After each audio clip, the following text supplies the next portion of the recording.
ABC Radio 89.2 FM. শুরু হয়ে গেল কুয়াশা, brought to you by Igloo Ice Cream, a world of great taste. আর সঙ্গে আছি আমি আরজি শারমিন। আর শুরুতে রয়েছে কুয়াশা X-Files এর সত্য ঘটনা।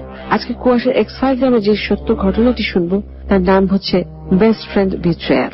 আসুন তাহলে কুয়াশা X-Files এ শুনি দ্য বেস্ট ফ্রেন্ড বিট্রেয়াল। চলছে কুয়াশা, brought to you by Igloo Ice Cream। আর ফিরছি X-Files শেষ হওয়ার পর।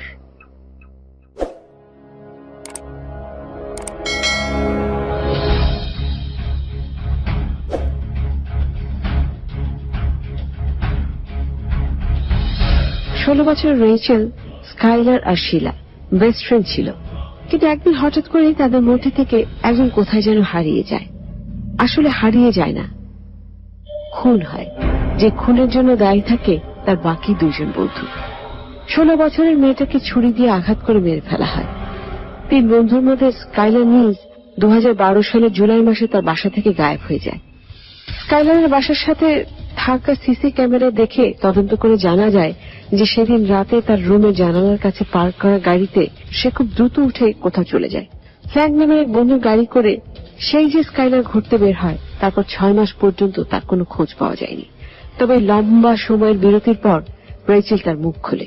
সে স্বীকার করে যে স্কাইলারের হত্যার পেছনে রেচেলের নিজের হাত তো ছিলই, তার সাথে তাদের আরেক বন্ধুরও হাত ছিল।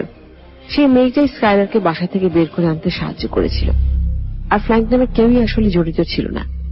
রেচেল জানে সে আর শিলা মিলে স্কাইলারকে একটা নীরব চুপচাপ এলাকায় নিয়ে যায়, আর নিয়ে গিয়ে তাকে ছুরি দিয়ে ততক্ষণ আঘাত করতে থাকে যতক্ষণ পর্যন্ত তার দম বন্ধ না হয়। এত নির্মম ভাবে নিজের বন্ধুকে হত্যার কারণ জানতে চাইলে রেচেল শুধু এইটুকুই জানায় যে তারা দুইজনই আর স্কাইলারের সাথে বন্ধুত্ব রাখতে চাচ্ছিল না। তারা দুইজন মিলে তাকে মেরে ফেলে। রেচেলের স্বীকারোক্তির পর শিলাও তার জড়িত থাকার বিষয়টা স্বীকার করে। ফার্স্ট ডিগ্রি মার্ডার কেসের অংশ হওয়ার কারণে রেচেল আর শিলা দুজনকে যাবজ্জীবন কারাদণ্ড দেওয়া হয়। স্কাইলারের বাবা মা তখনও বুঝে উঠতে পারেনি যে কি হয়েছিল তাদের ছোট বাচ্চা মেয়েটার সাথে, আর কেনই বা স্কাইলারের সবচেয়ে ঘনিষ্ঠ বন্ধুরা এইভাবে হত্যা করলো তাকে। বন্ধুত্ব আসলে টিকেই থাকে বিশ্বাসের উপর ভিত্তি করে, আর এই চমৎকার সম্পর্ককে মুহূর্তের মধ্যে একটা ভয়ঙ্কর রূপ দিতে পারে তাদের মধ্যে হওয়া বিশ্বাসঘাতকতা। আজকের X-Files এর সত্য ঘটনা এমন গভীর বন্ধুত্বের মাঝে পিষে যাওয়া একটা 16 বছরের নিরীহ প্রাণ স্কাইলারকে নিয়ে। নর্দার্ন ওয়েস্টার্ন ভিলেজের একটা কলেজে 3 বান্ধবী একসাথে পড়াশোনা করত। তাদেরকে একসাথে দেখে কেউ ভাবতেও পারেনি যে 3 জনের মধ্যে যে কোনো কারো এমন জটিল কোনো গোপন রহস্য থাকতে পারে। 3 জন টিনেজার মিলে এমন কোন অদ্ভুত ভয়ঙ্কর খেলা খেলে যেটার পরিণতি কল্পনার থেকে অনেক বেশি খারাপ হয়। আর বান্ধবীদের বিশ্বাসঘাতকতার খেলার মধ্যে কেন্দ্রবিন্দু ছিল স্কাইলার। তার বাবা ডেভ ওয়ালমার্টে আর মা মেরি মেডিকেল অফিসে কাজ করত। 1996 সালে স্কাইলারের জন্ম হওয়াতে তার বাবা মা স্বভাবতই অনেক খুশি ছিল, কারণ মেয়েটাই ছিল তাদের প্রথম এবং একমাত্র সন্তান। সময় হওয়ার আগে নিজে নিজে পড়তে বসে যাওয়া স্কাইলার গণিতেও অনেক পটু ছিল। পরে যখন নার্সারি স্কুলে পড়া শুরু করে তখন তার প্রথম বন্ধু হয় মর্গান লরেন্স। স্কাইলারের বন্ধুর পরিবারের সাথেও স্কাইলারের পরিবারের খুব ভালো বন্ধুত্ব হয়ে যায়। মর্গান আর স্কাইলার খুবই ভালো ছাত্রী ছিল। স্কাইলারের ক্রিমিনাল লয়ার হওয়ার খুব ইচ্ছে ছিল, তবে যদিও হাই স্কুলে ভর্তি হওয়ার পর তার একটু দূরে সরে যায়, আর তখনই তার জীবনে শিলা আসে। তাদের মধ্যে বন্ধুত্ব অনেক গভীর হয়ে ওঠে, এমনকি তারা একে অপরকে বোনের মতো করেই দেখত, কেননা তাদের বন্ধুত্ব ছিল একদম ছোটবেলার, প্রায় 8 বছর বয়স থেকে। তারা একই স্কুলে একসাথে পড়াশোনা করত, আর যতক্ষণ বাসায় থাকতো সারাদিন সারা রাত একে অপরের সাথে ফোনে কথা বলতো। কোনোভাবেই 2 বান্ধবীকে আলাদা করা যাচ্ছিল না। এক পর্যায়ে শিলা স্কাইলারের বাসায় থাকতে চলে আসে। তখন বিষয়টা তার বাবা মার খুব একটা পছন্দ হয় না, কিন্তু তার মেয়ের খুশির জন্য বাবা মা কিছুই বলে না এবং শিলাকে মেনে নেওয়ার চেষ্টা করতেন। শিলা নিজেকে স্কাইলারের জীবনের কেন্দ্রবিন্দু মনে করত। স্কাইলারের জীবনের ছোটখাটো প্রত্যেকটা বিষয় যেন শিলার নিয়ন্ত্রণে থাকত। এর মধ্যে হঠাৎ করে রেচেল তাদের স্কুলে ভর্তি হয়। আস্তে আস্তে রেচেলের সাথে তাদের বন্ধুত্ব গভীর হয়ে ওঠে। তারা সারাদিনই কম বেশি একসাথে থাকত। কেউ ভাবতেও পারেনি স্কাইলারের সাথে তার 2 জন বোনের মতো বন্ধু এমন কিছু করতে পারে। জুলাই মাসের 12 তারিখে স্কাইলার তার বাসা থেকে শেষবার বের হয়।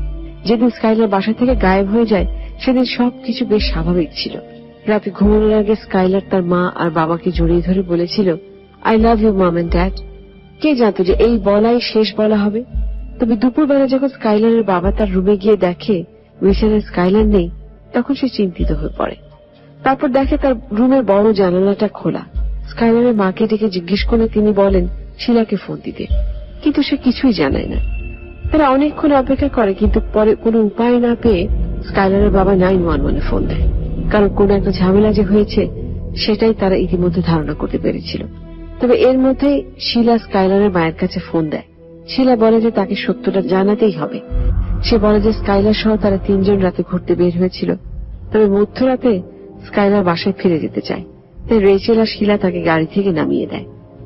স্কাইলার আমার মনে করে শিলা সত্যিই বলছে, কেননা এর আগেও তারা 3 বন্ধু এরকম রাতের বেলা ঘুরতে বের হয়ে কারফিউর মধ্যে ধরা পড়ে গিয়েছিল। তাছাড়া স্কাইলারের রুমের বড় জানালাটা বাইরে একটা ছোট্ট চেয়ার শিলার কথাকেই সঠিক প্রমাণ করছিল। পরবর্তী 24 ঘন্টায় যখন স্কাইলারের কোনো খোঁজ পাওয়া যায় না, তখন পুলিশ অফিসার জেসিকা কোল স্কাইলারের কেসের দায়িত্ব নেয়। প্রথম দেখায় সে মনে করে স্কাইলার হয়তো বাসা থেকে কোথাও পালিয়ে গিয়েছিল। তাছাড়া সিসিটিভি ফুটেজ থেকে দেখা যাচ্ছিল যে স্কাইলার রাত 12:30 বাজে এমন একটা সময় বাসার জানালা দিয়ে বের হয়ে গাড়িতে উঠেছিল। গাড়ির নেম প্লেট বা অন্য কোনো তথ্যই পায়নি তদন্তকারীরা। এরই মধ্যে এলাকার সবাই মিলে স্কাইলারের জন্য মোম জ্বালিয়ে তাকে স্মরণ করছিল। এমন সময় শিলা বাসায় এসে স্কাইলারের বাবা মাকে সান্ত্বনা দিতে থাকে। সে তাদের বলে সব ঠিক হয়ে যাবে, স্কাইলার বাসায় চলে আসবে। তাছাড়া শিলা নিজেরও স্কাইলারকে অনেক মনে পড়ছিল, আর সে চাইছিল স্কাইলার যাতে ফিরে আসে। শিলা স্কাইলারের মা ম্যারির সাথে তার বিছানায় বসে অনেকক্ষণ কান্নাকাটিও করে। শিলা ম্যারিকে সাথে নিয়ে জায়গায় জায়গায় স্কাইলারের ছবি পোস্টার লাগিয়ে দেয়। বাসায় বাসায় দরজা ঠুকে ঠুকে তারা স্কাইলারকে খুঁজে বের করার চেষ্টা করে। তাছাড়া ক্রিসি নামে শিলার একজন ফ্যামিলির ফ্রেন্ড ছিল, যে স্কাইলারকে নিয়ে শিলার দুশ্চিন্তার বিষয়ে সাক্ষীও দিয়েছিল। ক্রিসি জানায় শিলা তাদেরকে কোনো একটা উপায় বের করে যেভাবেই হোক স্কাইলারকে খুঁজে বের করার চেষ্টা করছিল, কিন্তু 1 সপ্তাহ পরেও স্কাইলারের কোনো খোঁজ পাওয়া যাচ্ছিল না। এদিকে স্কাইলারের আন্ট ক্যারলও স্কাইলারকে নিয়ে ভেবে ভেবে ভয় পাচ্ছিল যে খারাপ কিছু হচ্ছে কিনা, কেননা তার ভাষ্য মতে না বলে কোথাও পালিয়ে বা হারিয়ে যাওয়ার মতো মেয়ে স্কাইলার কখনোই না। অফিসার জেসিকার ধারণা ছিল যে স্কাইলার স্বেচ্ছায় কোথাও চলে গেছে। তবে তাই যদি হয়, তাহলে স্কাইলার তার ফোন বা এটিএম কার্ড কোনোটাই কেন ব্যবহার করছিল না। অফিসার জেসিকা তার খোঁজ চালিয়ে যাচ্ছিল। শহরের বিভিন্ন জায়গা হোক বা স্কাইলারের সামাজিক যোগাযোগ কোনটাই বাদ দেয়নি সে। এর মধ্যে পুলিশ একটা অদ্ভুত ক্লু খুঁজে পায়। সেই সময় স্কাইলারের বাসার এলাকাতেই 2টা ব্যাংকে ছিনতাই হয়। ছিনতাই মামলার তদন্তে কে বা কারা জড়িত ছিল তা উদ্ঘাটনে কাজ করছিল ওয়েস্ট ভার্জিনিয়া স্টেটের পুলিশ রনি গ্যাসকিন্স। যেহেতু স্কাইলারের নিখোঁজ হওয়া আর ছিনতাই হওয়ার ঘটনা একই সময় ঘটেছিল, সেই সুবাদেই রনিকে স্কাইলারের কেসের ব্যাপারে কথা বলতে ডাকা হয়। যে রাতে স্কাইলার বাসা থেকে বের হয়েছিল, সেই রাতেই একটা এলাকায় একটা টিনেজ পার্টি চলছিল। ধারণা করা হয় যে বা যাদেরকে ছিনতাইকারী বলে সন্দেহ করা হচ্ছিল তাদের কারোর সাথে স্কাইলার সেই টিনেজ পার্টিতে ছিল। আর পার্টি শেষে নেশাগ্রস্ত হয়ে হয়তো তারা স্কাইলারের সাথে অনেক খারাপ কিছু করে ফেলে আর পরবর্তীতে ডেড বডি লুকিয়ে ফেলে। তবে এই পুরো বিষয়টাই তদন্তকারীদের ধারণার অংশ ছিল। স্কাইলার নিজে কখনো নেশা করে নাই। সুতরাং এইসব গুজব ছড়িয়ে তখন শুধু পুলিশকে অন্যমনস্ক করা হচ্ছিল। আর এইভাবে চলতে চলতে প্রায় 1 মাস হয়ে যায়, কিন্তু স্কাইলারের কোনো খোঁজই কেউ পায় না। এদিকে অফিসার রনি রীতিমতো শপথ নিয়ে ফেলে যে যে করেই হোক এই কেস সে সমাধান করবে।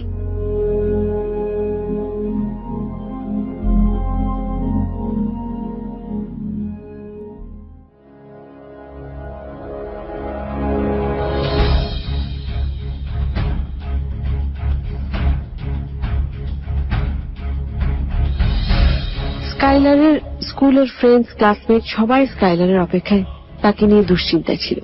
এমন সময় সামাজিক যোগাযোগ মাধ্যম যেমন ফেসবুক, ইনস্টাগ্রাম, টুইটারে গুজব ছড়াচ্ছিল যে স্কাইলার অন্য কোনো শহরে থাকছিল, যাতে করে সে অবাধে নেশা করতে পারে। ড্যানিয়েল নামে তাদের 3 জনের একটা কমন ফ্রেন্ড ছিল। তার ধারণা ছিল যাই হোক না হোক রেচেল আর শিলা অবশ্যই স্কাইলার সম্পর্কে কিছু জানত, যেটা তারা সবার কাছ থেকে লুকিয়ে রাখছিল। শুধু ড্যানিয়েলই না, সবাই বুঝতে পারছিল যে রেচেল আর শিলা গোপন কিছু জানে, আর তাই সে সময় 2 বান্ধবীকে সবাই খুব কম বেশি মুখ খোলার জন্য চাপ দেয়। শুধু শানায়া আর ফ্যান্টাসিয়া নামে কিছু বন্ধু বান্ধব রেচেল আর শিলার পক্ষে কথা বলে। বাকি সবাই তাদের সন্দেহ করছিল বলা যায়, কেননা এরই মধ্যে এফবিআই স্কাইলারের কেসে যোগ দেয় আর সবার প্রথমেই তারা স্কাইলারের স্কুলে সবার ইন্টারভিউ নেয়। তারা জানতে চায় রেচেল আর শিলা সম্পর্কে। এমনকি রেচেল আর শিলাকে তারা আলাদা আলাদা লাইট ডিটেক্টর মেশিনের সাহায্যে জিজ্ঞাসাবাদও করে। যদিও তখন স্কাইলারের বাবা অফিসারদের বলে যে রেইচেল শিলা তার মেয়ের মতোই, তারা স্কাইলারের ক্ষতি চাইবে না, তাই তাদের কোনো চাপ না দিতে বা এইভাবে হ্যারাস না করতে। কিন্তু এফবিআই তাদের কাজ চালিয়ে যায়। এফবিআই জানায় যে জিজ্ঞাসাবাদের সময় শিলাকে একদম স্বাভাবিক মনে হলেও রেইচেল একেবারে অন্যমনস্ক ছিল। সে পুরোটা সময় টেবিলে পেন্সিল দিয়ে আঁকাআঁকি করছিল আর এদিক ওদিক দেখাচ্ছিল। রেইচেল শিলা দুজনের একজনেরও স্টেটমেন্টে তারা কোনো পরিবর্তন খুঁজে পাচ্ছিল না। যতবারই ইন্টারভিউ নিত একই কথা, একই গল্প, মনে হচ্ছিল মুখস্থ করে বলা রেকর্ডিং টেপ পাচ্ছে। তবে সেই রাতের রেইচেলের ফোনের লোকেশন ট্র্যাকারের সাথে পুলিশ তাদের কথার অমিল খুঁজে পাচ্ছিল। এর মধ্যে স্কাইলারের মা ম্যারিও কর্মের ফল, পাপের শাস্তি এইসব নিয়ে ফেসবুক, ইনস্টাগ্রামে অনেক কিছু লিখতে থাকে। নভেম্বরের দিকে চারিদিকে চাপে বাধ্য হয়ে রেইচেল জিজ্ঞাসাবাদের এক পর্যায়ে এমন কিছু বলে যা সবাইকে অবাক করে দেয়। প্রথমবারের মতো রেইচেল তার স্টেটমেন্ট পরিবর্তন করে। সে স্বীকার করে যে তারা গাড়ি নিয়ে সে রাতে ব্ল্যাকসভিলের দিকে গিয়েছিল, আর সেইখানে তারা স্কাইলারকে গাড়ি থেকে নামিয়ে দেয় আর ছিনতাইকারীরা স্কাইলারকে ধরে নিয়ে যায়। পরদিন শিলা অফিসারদেরকেও সে একই গল্প শোনায়। এইসবের মধ্যে রেইচেল অনেক বেশি অস্থির হয়ে পড়ছিল। মনে হচ্ছিল যে কোনো সময় সে ভেঙে পড়বে। এভাবে 6 মাস পার হয়ে গেল। ক্রিসমাসও চলে আসলো, কিন্তু ম্যারি আর ডেইভের তাদের মেয়ে স্কাইলারের জন্য অপেক্ষার প্রহর শেষ হচ্ছিল না। এর মধ্যে শিলা আর রেইচেল স্কুলে যাওয়া বন্ধ করে দেয়। তারপর হঠাৎ একদিন এলাকার পুলিশের কাছে রেইচেলের মার ফোন আসে। রেইচেল পাগলামি শুরু করেছিল রীতিমতো। তার মা বাবা কেউ তাকে সামাল দিতে পারছিল না। তাই ডিসেম্বরের 28 তারিখে রেইচেলকে মানসিক হাসপাতালে নেওয়া হয়। কিছুদিন পর রেইচেল অফিসার রনির সাথে দেখা করে কথা বলতে চায়। অফিসার রনি স্কাইলার কেস সমাধানে আশার আলো দেখতে পায়। সে তখনই দেখা করতে চলে যায়। রেইচেলকে দেখে এত অসুস্থ মনে হচ্ছিল যে শুরুতে অফিসার রনি ভয় পাচ্ছিল যে আদৌ কোনো প্রশ্ন করবে কিনা। কিছুক্ষণ রেইচেলকে পর্যবেক্ষণ করে সে। রেইচেল কাঁদতে কাঁদতে লাল হয়ে গিয়েছিল। পরে যখন তাকে একের পর এক প্রশ্ন করা হয়, তখন রেইচেল পুরো ঘটনা শুরু থেকে বলে। না, কোনো পার্টি ছিল না, আর কোনো ছিনতাইকারীও ছিল না। রেইচেল আর শিলা প্রায় কয়েক মাস আগে থেকেই স্কাইলারের মার্ডার প্ল্যান করছিল। তারা দুইজনই স্কাইলারের ভালো বন্ধু হওয়ার নাটক করছিল শুধু। রেইচেল জানায় শিলা আর তার বাসা থেকে স্কাইলারকে মারার জন্য কিছু নাইফ নিয়ে এসেছিল। তারা দুই বন্ধু প্ল্যান করে স্কাইলারকে বাসা থেকে গাড়ি করে অনেক দূর নিয়ে যাবে। তারপর একটা নির্জন এলাকায় গাড়ি থামিয়ে তারা স্কাইলারকে নিয়ে গাড়ি থেকে নামে। তারপর তর্কের এক পর্যায়ে রেইচেল 1, 2 বলে গুনতে শুরু করে, আর 3 বলার সাথে সাথেই শিলা ছুরি বের করে একের পর এক আঘাত শুরু করে। শেষ মুহূর্তে স্কাইলার শুধু বলতে থাকে, কেন কেন? আর এই একটা প্রশ্নের উত্তর চাইতে চাইতে স্কাইলার তার শেষ নিঃশ্বাস ছাড়ে। রেইচেল জানায় যে তারা দুইজন মিলে স্কাইলারের মৃতদেহ ময়লা আর পুরনো নোংরা কাপড় দিয়ে একটা পুরনো বাক্সে লুকিয়ে রাখে। রেইচেলের কাছে স্কাইলারকে হত্যার কারণ জানতে চাইলে সে শুধু বলতে থাকে, তাকে আমরা পছন্দ করতাম না। রেইচেলের স্টেটমেন্টের পর পুলিশ তার কথা অনুযায়ী পেনসিলভেনিয়াতে সে বর্ডার এরিয়াতে স্কাইলারের মৃতদেহ খুঁজতে যায়। এতদিন পর সেখানে গিয়ে দেহের কঙ্কালসার ছাড়া যদিও তারা আর কিছুই পায় না। সেগুলো ল্যাবে পাঠিয়ে পরীক্ষা করা হলে প্রমাণ হয় সেটা স্কাইলারেরই দেহের অবশিষ্ট অংশ ছিল। এফবিআই রেইচেলের স্টেটমেন্টে পাওয়া পুরো বিষয়টা গোপন রাখে, শুধু স্কাইলারের বাবা আর মাকে বলে। তাদের মাথায় যেন আকাশ ভেঙে পড়ে। তারা বিশ্বাসই করতে পারছিল না যে এমন কিছু কখনো শোনা লাগবে তাদের। রেইচেলের এমন স্টেটমেন্টের পরেও পুলিশ তাদের গ্রেফতার করে না, কারণ তাদের মনে হয় যেহেতু রেইচেল আর শিলা এর আগেও অনেকবার মিথ্যে কথা বলেছে, তাই এইবার সত্যতা যাচাই না করে তারা কোনো সিদ্ধান্ত নেবে না। তাছাড়া রেইচেল সব স্বীকার করলেও শিলা তখনও চুপ ছিল। অফিসার যখন রেইচেলকে ব্যবহার করে শিলা জবানবন্দি নেওয়ার চেষ্টা করে, রেইচেল অফিসার রনির সাথে একজন সহযোগী হয়ে কাজ করছিল। তাই পুলিশের কথা মতো রেইচেল তার বাসায় শিলাকে আসতে বলে। রেইচেলের বাসায় সেদিন ক্যামেরা আর রেকর্ডার লুকিয়ে রাখা হয়। তাদের পরিকল্পনা ছিল শিলার মুখ থেকে সব সত্য ঘটনা বের করে নিয়ে আসা। রেইচেল শিলার সাথে সেদিন একটা ছবিও ফেসবুকে পোস্ট করে, কিন্তু যে কারণে এত কিছু করা তার কিছুই হয় না, কারণ রেইচেল আর শিলা সেদিন খুব সাধারণ স্বাভাবিক ভাবে থাকে, আর সেই বিষয়ে কোনো আলোচনাই তারা করে না। তখন অফিসার রনি আর পুরো গ্রুপ মিলে সিদ্ধান্ত নেয় যে তারা শিলার বাসায় যাবে। ঠিকই কিছুদিন পর তারা শিলার বাসায় যেয়ে রান্নাঘরের সবগুলো ছুরি পরীক্ষা করতে ল্যাবে পাঠায়। তারা শিলার গাড়িও পরীক্ষা করে দেখে, আর অবশেষে গাড়ির পেছনের ডেকচিতে একটা ট্রাঙ্কে তারা স্কাইলারের ডিএনএ পায়। এরপর তাদের আর কিছু বুঝতে বাকি থাকে না। স্কাইলারের স্কুলে তার মৃত্যুর খবর চলে যায়, যেটা শুনে সবাই রীতিমতো ধাক্কা খেয়ে যায়, কেননা তারা তখনও স্কাইলারের জীবিত থাকার খবর শোনার অপেক্ষায় ছিল। কিন্তু তখনও শিলা কিছু স্বীকার করছিল না। স্কাইলারের বডি পাওয়া গেছে শুনে শিলা তার বন্ধু সানায়া আর বাকিদের ফোন দিয়ে অনেক দুঃখ প্রকাশ করে। সে বলে, কেউ স্কাইলারের মতো এত একটা ভালো মেয়ের সাথে এমন কিভাবে করতে পারে। এমনকি স্কাইলারের ডেড বডি দেখে এসে শিলা ফেসবুকে পোস্ট দেয়, worst day of my life. তবে ফেসবুকে কষ্টের শোকের প্রকাশ করলেও টুইটার, ইনস্টাগ্রামে তারা দুই বান্ধবী ঘোরাফেরা, পার্টি সবই করছিল। তারা আগের মতোই জীবন উপভোগ করছিল। মনে হচ্ছিল যেন কিছুই হয়নি। অফিসারদের তখন বুঝতে বাকি ছিল না যে কতটা ঠান্ডা মাথায় তারা খুনটা করেছিল। শিলা দিব্যি টুইটারে এমনও লিখেছিল, we really did go on 3। তার মানে তারা 3 গোলের সাথে সাথে শুরু করেছিল। তবে পরের বছর মে মাসের 1 তারিখে রেচেলকে তার জবানবন্দির ভিত্তিতে দ্বিতীয় সারির খুনি হিসেবে গ্রেফতার করা হয়। আর বাসার কাছে লোকাল রেস্টুরেন্ট থেকে শিলাকে প্রথম সারির খুনি হিসেবে গ্রেফতার করে অফিসার রনি। শিলা তখন তার মায়ের সাথে বসে লাঞ্চ করছিল। শিলা অনেক কাঁদে। সে তার মাকে প্রশ্ন করে, সব ঠিক হয়ে যাবে তো মা? শিলার মা বলে, আমি জানি না শিলা। তবে সবাই তাদেরকে একটা প্রশ্ন করেছিল যে তারা কেন স্কাইলারকে খুন করলো, কি দোষ ছিল তার। এমনকি মৃত্যুর শেষ মুহূর্তেও এই প্রশ্ন সাথে নিয়ে চলে যায় স্কাইলার। যখন স্কাইলার নতুন নতুন শিলা আর রেচেলের সাথে মেশা শুরু করে, তার ছোটবেলার বন্ধু মর্গান তখন থেকেই তাদেরকে অপছন্দ করত, বিশেষ করে শিলাকে। শুধু মর্গানই না, স্কাইলারের জীবনে শিলা রেচেল আসার পর থেকে স্কাইলারের মধ্যে যে একটা পরিবর্তন চলে এসেছিল, সেটা তার কাজিন ফ্যামিলির সবাইকে অনেক চিন্তায় ফেলে দিয়েছিল। শিলার বন্ধুরা আস্তে আস্তে সবাইকে বলছিল যে স্কাইলারের মার্ডারের আগের 6 মাসে শিলা আর স্কাইলারের মধ্যে অনেক কথা কাটাকাটি হয়েছিল। শিলা তখন স্কাইলারকে দেখতে পারত না। এমনকি স্কাইলারের ফোনে তার নিজের করা একটা ভিডিওতে শিলা মজা করে স্কাইলার আর রেচেলকে প্রশ্ন করে যে তারা কোন ভাবে মরতে চায়, গুলি খেয়ে নাকি দম বন্ধ হয়ে ছটফট করে। কে জানতো এটা শুধু মজা করেই বলেনি শিলা। পরের বছর জানুয়ারিতে শিলা তার জবানবন্দিতে সব স্বীকার করে।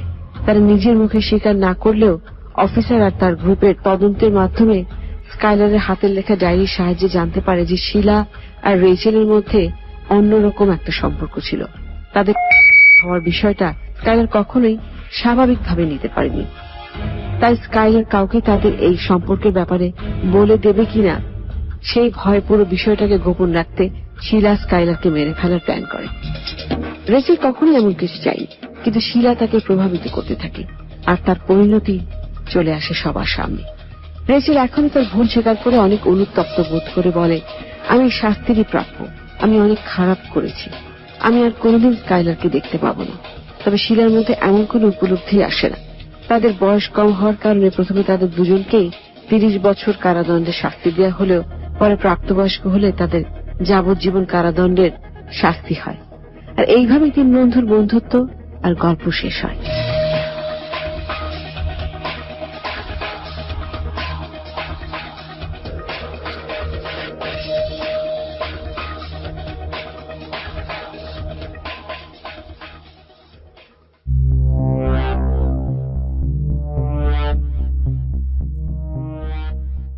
চলছে কুয়াশা, brought to you by Igloo ice cream. এতক্ষণ ধরে শুনছিলেন আপনারা কুয়াশা এক্স ফাইলস এর সত্য ঘটনা, যার নাম বেস্ট ফ্রেন্ড বিট্রেল। আর আপনাদের সঙ্গে আমি আছি আরজি শারমিন।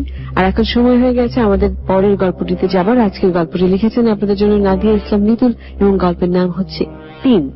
আর এখন গল্পের প্রথম পর্ব শুনবেন, তারপরে আবার ফিরে আসছি।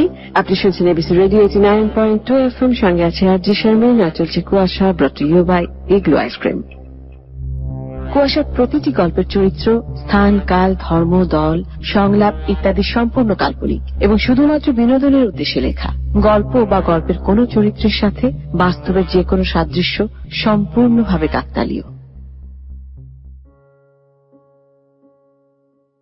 ভরা পূর্ণিমার রাতে আবছায় সবকিছু অতি প্রাকৃত মনে হয়। মাঝরাতে নীরবতার মাঝে যেন ঘুমন্ত তবু জাগ্রত একটা শহর। এর মাঝে চেনা শহরের একটা পথ ধরে একটা নারী মূর্তি ধীর পায়ে এগিয়ে যাচ্ছে। তার মাথার গায়ের ছাপা ফুলের চাদরটা নিয়ন বাতির হলুদ আলোয় কোন হিংস্র প্রাণীর খোলসের মতো লাগছে। খুব রহস্যময় ভাবে এই ছায়া মূর্তিটির কোনো ছায়া পড়ছে না।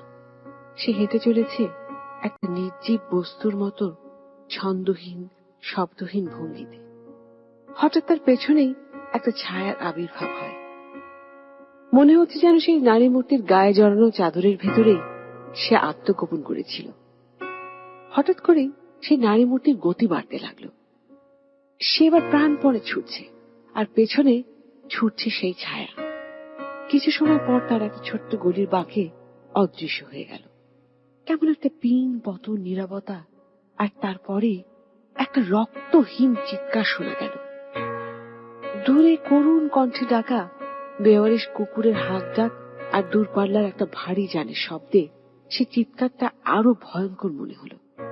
কয়েক মিনিটের দীর্ঘ নিস্তব্ধতা কাটিয়ে গলির শেষ মাথা থেকে একটা ছায়ামূর্তি দেখা গেল, তার গায়ে জড়ানো সেই ছাপা ফুলের চাদরটা।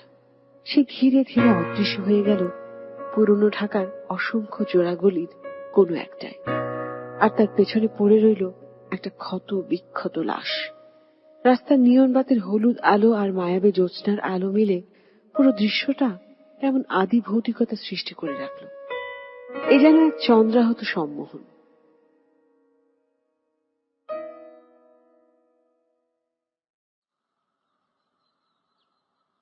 রফিক, বডি পোস্টমর্টমে নেয়ার ব্যবস্থা করো, আর ওনার ফোনের লাস্ট 3 দিনের কল রেকর্ড আমার চাই। Okay sir. আচ্ছা, ফেসবুক ভিডিওটা কখন আপ করা হয়? স্যার, আমাদের আইটি এক্সপার্ট বলছে এই পোস্টটা স্কেজুয়ালড করা ছিল।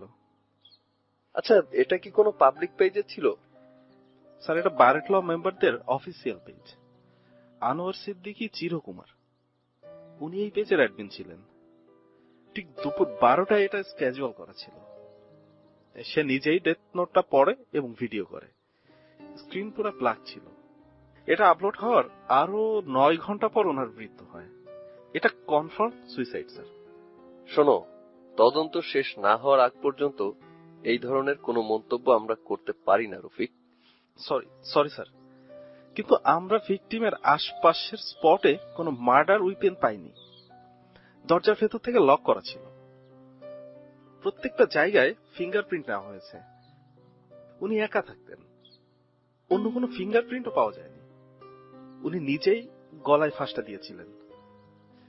এই ভিডিওটা যদি পেজে পোস্ট করা না হতো তাহলে হয়তো এই লাশটার কথা আরো 2-3 দিন পর সবাই জানতো। রফিক, আমার পোস্টমর্টেম রিপোর্টটা কাল সকালের মধ্যেই চাই। আর আমি খুব বেশি খুশি হব তুমি যদি তোমার উর্বর মস্তিষ্ক বেশি খাটানোর চেষ্টা না করো।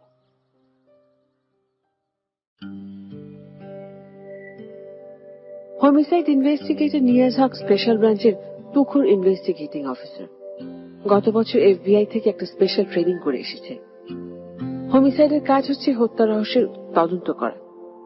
আনোয়ার সিদ্দিকের মতো এমন হাই প্রোফাইল অ্যাডভোকেটের মৃত্যু এবং তার নিজ কণ্ঠে পড়া ডেথ নোট ভিডিও ফেসবুকে পাবলিক পোস্ট হওয়াটা উপর মহলে বেশ প্রভাব ফেলেছে।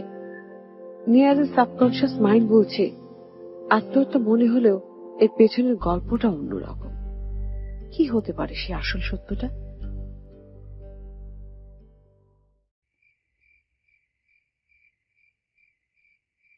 অনিন্দ, এবার আপনি কি দেখতে পাচ্ছেন? এই ঘরটাতে কি আছে? এটা ঘর না, এটা একটা বিশাল প্রান্তর। দিগন্ত বিস্তীর্ণ সবুজ ঘাস, ওই দূরে নীল আকাশ, আর একটা বড় গাছ। ঠিক তার পাশে বয়ে চলেছে একটা নদী। আকাশের মেঘগুলো কেমন ধূসর সবুজাভ। আর কিছু দেখতে পাচ্ছেন না? ওই যে দূর থেকে কেমন একটা মিষ্টি গন্ধ আসছে, নুপুরের শব্দ শোনা যায়। একটা লাল শাড়ি পরা মেয়ে আমার দিকে আসছে। মেয়েটা দেখতে কেমন? দেবীর মতো। খুব খুব চেনা একটা মুখ, কিন্তু অচেনা লাগছে। অনিন্দ, আপনি ঠিক আছেন তো? হ্যাঁ, সব কেমন যেন অন্ধকার হয়ে আসছে, সব ঘোলা হয়ে যাচ্ছে। আপনি শান্ত হন, আমরা এক্ষুনি ফিরে আসব। সব ধীরে ধীরে শব্দহীন হয়ে যাচ্ছে। আমরা ফিরে আসছি বাস্তব জগতে। 10, 9, 8, 7, 6, 5, 4, 3, 2, 1। আমি কোথায় আছি? আপনি আমার চেম্বারে আছেন। এখন কেমন লাগছে অনিন্দ? মাথাটা কেমন ভারী হয়ে আছে। এই ট্যাবলেটটা খেয়ে নিন। ধরুন, এই নিন পানি। আমি ব্ল্যাক কফি দিতে বলছি, আপনার মাথা ধরাটা একদম চলে যাবে। আপনাকে যে ওষুধগুলো দিয়েছি ঠিক মতো খাচ্ছেন তো? জি, খাচ্ছি। কিন্তু কাল রাতে আমি কি করে রেল স্টেশনের প্ল্যাটফর্মে গেলাম এটা তো বুঝতে পারছি না। আমি আপনাকে আরেকটা ঘুমের ওষুধ দিচ্ছি। আপনি 1 সপ্তাহ পর আবার আমার সাথে দেখা করবেন। আমি কি তাহলে আজকে চলে যাব? হ্যাঁ, আজ তাহলে আসুন। কোনো সমস্যা হলেই আমাকে যে কোনো সময় কল করবেন।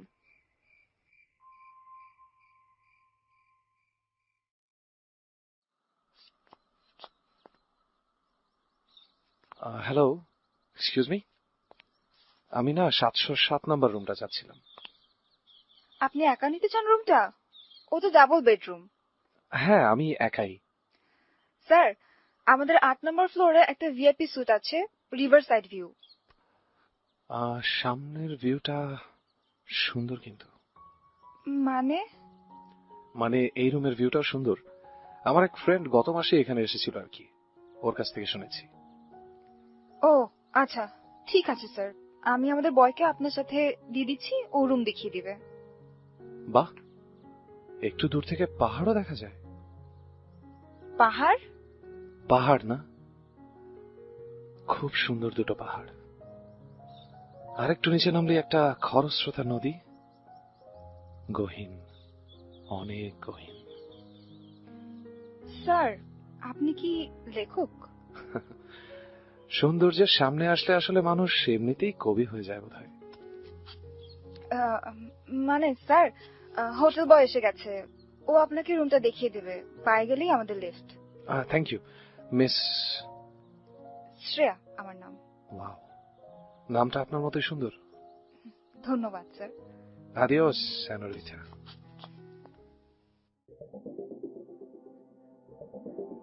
রমিজ কবির, এটা তার ছদ্মনাম। আন্ডারওয়ার্ল্ডে সবাই তাকে চেনে রোমিও নামে।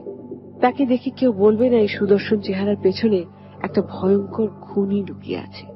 পেশা কন্ট্রাক্ট কিলার, পুলিশের হিট লিস্টে মোস্ট ওয়ান্টেড। জৈন্তা রিসোর্টের 707 নম্বর রুমটা সে নিয়েছে বিশেষ একটা কারণে। 706 নম্বর রুমে উঠেছেন বিশিষ্ট শিল্পপতি সালমান কাদের। একজন জনপ্রিয় অভিনেত্রীর সাথে গোপন সময় কাটাতে তার এখানে আসা। তার বিজনেস রাইভাল সায়াম মুক্তাদির 10 লাখ টাকার কন্ট্রাক্ট দিয়েছেন সালমান কাদেরের লাশ ফেলবার জন্য। ঠান্ডা মাথায় করলে মাত্র 1 মিনিটের ব্যাপার, ঠিক মাথার পেছনে গুলিটা করতে হবে। 707 নম্বর রুমের বেলকনের দেয়ালের ঠিক উল্টো দিকেই 706 নম্বর সুইটের ওয়াশরুম। ক্যালকুলেশন ঠিক থাকলে সাইলেন্সার লাগানো রিভলভারটা শুধু ক্লিক করলেই ভবলীলা সাঙ্গ হবে।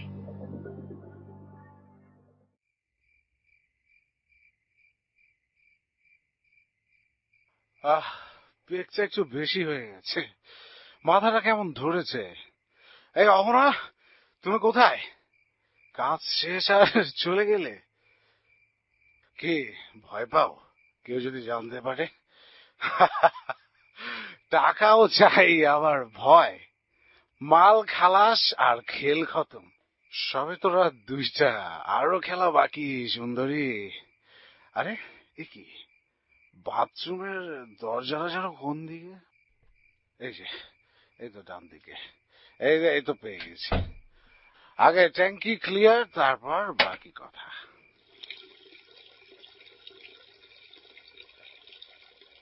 তুমি এসেছিলে পরশু, কাল কেন আসোনি? কাজ শেষ।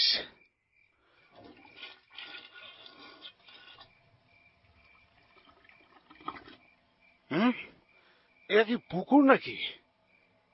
এই যে পুকুরে ঢুকে যায় কিন্তু পানি কই? আরে সালমান, এটা তো পুকুর না, এটা বাথটাব। অহনা, অহনা, তুমি কোথায়? চলে এসো চাঁদনি রাতে, তোমার সাথে জল খেলি খেলি। এই তো পানি আসছে। আহ, কি ভালো লাগছে। কে এলো? অবলা নাকি? এ কি, এত কিছু কি পড়েছ? এগুলো রেখে এসো সোনা। জল খেলি, জোছনা স্নান সব হবে সালমান কাদের, কিন্তু সব ও পারে। এ কি, আমরা তোমার গলাটা অমন শোনাচ্ছে কেন? এ কি, এ কি, এ কি কি করছো তুমি? এগুলো ছাড়ো আমাকে। আমাকে পানির ভেতর কেন নিয়ে যাচ্ছ তুমি? আমি অহনা না, আমি তোর জমদূত। এই বাথটাবের পানির ভেতর তোর মাথাটা ডুবিয়ে ঠিক কপালের মাঝখানে গুলিটা করব। সাইলেন্সার লাগানো আছে, কোনো শব্দ হবে না। আহ, আহ, আহ, আহ।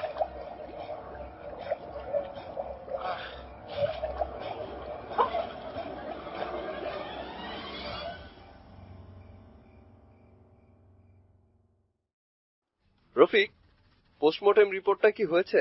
জি স্যার, এই যে রিপোর্টটা। রাত 2টা নাগাদ ভিকটিম আনোয়ার সিদ্দিকীর মৃত্যু হয়। স্যার, আমাদের ফিঙ্গারপ্রিন্ট টিম যে রিপোর্টটা দিয়েছে তাতে আনোয়ার সিদ্দিকী ছাড়া অন্য কারো ফিঙ্গারপ্রিন্ট পাওয়া যায়নি। আচ্ছা, আইটি টিমকে যে ইনফোটা চেক করতে বলেছিলাম সেটা কি করা হয়েছে? জি স্যার, ইন্টারপোলের মাধ্যমে ফেসবুকের সাথে যোগাযোগ করা হয়েছে। আজ বিকেলের মধ্যে রিপোর্টটা পেয়ে যাব। ওটাই এখন একমাত্র ভরসা এই কেসটা নিয়ে।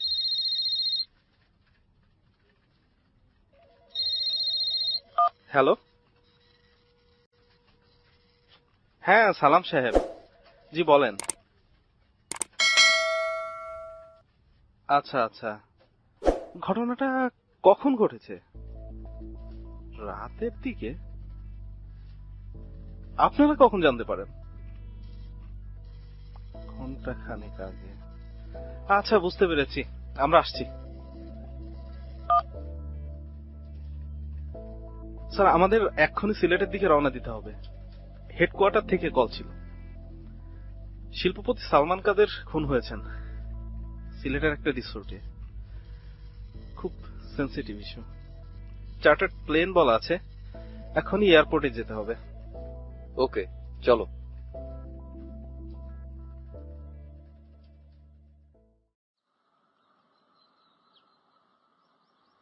বন্দুকটা ওনার হাতে আছে, কিন্তু এটা ক্লিয়ার মার্ডার। স্যার, আর একটা ফিঙ্গারপ্রিন্ট পাওয়া গেছে। বেডের পাশে একটা কফি মাগ থেকে ফিঙ্গারপ্রিন্ট পাওয়া গেছে, আর ওয়াশরুমে একটা লিপস্টিক পাওয়া গেছে। লিপস্টিকটা ফরেন্সিকে পাঠাও। ডিএনএ টেস্টে আমরা জানতে পারবো এখানে আর কে কে ছিল। হোটেলের ম্যানেজারকে ডাকো, আমার বোর্ডার লিস্টটা লাগবে।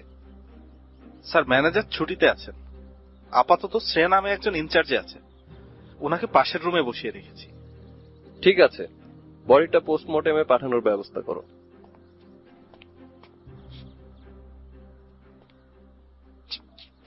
কেমন আছেন শ্রেয়া? জি ভালো আছি। আপনি বসুন। জি, আচ্ছা, সালমান সাহেব এখানে কবে উঠেন? গত পরশু দুপুরবেলায়। উনি কি একাই এসেছিলেন? জি, একাই ছিলেন। ওনার সাথে কেউ দেখা করতে এসেছিল? না স্যার। আপনি শিওর? যদি এসে থাকে, আমার সাথে দেখা হয়নি। গতকাল যে বোর্ডাররা চেক ইন করেছিল তাদের এন্ট্রি লিস্টটা লাগবে আমার, আর এখানকার সব সিসিটিভি ফুটেজ আমার চাই। ঠিক আছে, আমি দিয়ে দিচ্ছি। আচ্ছা, ম্যানেজার সাহেব কবে ফিরবেন? উনি চিকিৎসার জন্য দেশের বাইরে আছেন, সেখানে তার একটা সার্জারি হবে, ফিরতে দেরি হবে। ঠিক আছে মিস শ্রেয়া, আপনি এখন যেতে পারেন, আর আপাতত আমাদের ইনফর্ম না করে শহরের বাইরে যাবেন না। জি ঠিক আছে। রফিক, স্কেচ আর্টিস্টকে বলে রাখো কালকে যারা এখানে এন্ট্রি করেছিল তাদের মধ্যেই কেউ খুনি। প্রত্যেকের নাম এবং আইডি কার্ড চেক করো, তারপর মিস শ্রেয়াকে দিয়ে সম্ভাব্য খুনির একটা স্কেচ বানাতে বলো। Okay sir.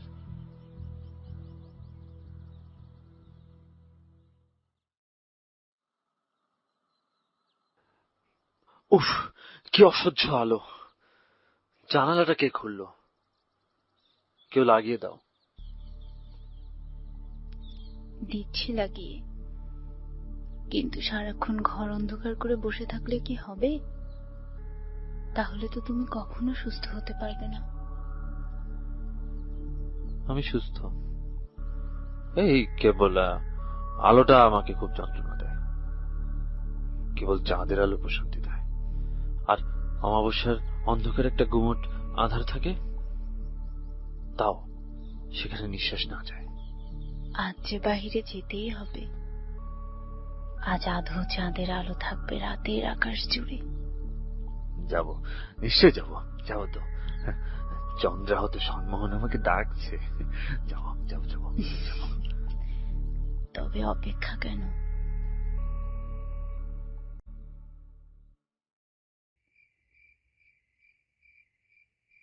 হ্যালো, হ্যাঁ মা, আমি একদম ঠিক আছি, তুমি কোনো চিন্তা করো না তো। হ্যাঁ বুঝলাম তো, সাবধানে থাকবো। এখন তো আসতে পারবো না, পুলিশ আমাকে শহরের বাইরে যেতে মানা করেছে। আচ্ছা মা, এখন আমি রাখি, অনেক রাত হয়েছে। তুমি ওষুধ খেয়ে ঘুমিয়ে পড়ো, আমি কালকে আবার কল দিব, ঠিক আছে? রাখলাম, বাই। মা যে কি খালি খালি টেনশন করে।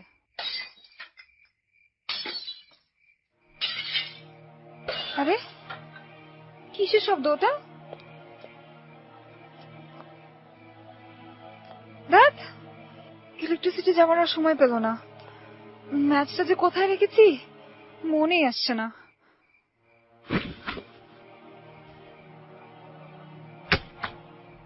কে কে ওখানে? এই তো পেয়েছি কিচেন নাইফ।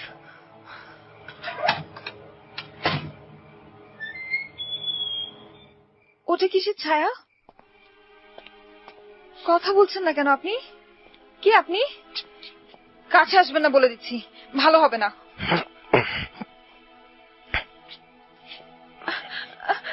ছাড়ুন আমাকে, কে আপনি? আমি রোমিও।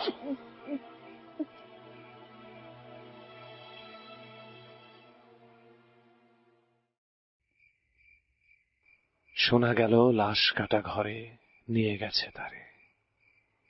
কাল রাতে ফাগুনের রাতের আধারে, যখন গিয়েছে ডুবে পঞ্চমীর চাঁদ, মরিবার হলো তার স্বাদ।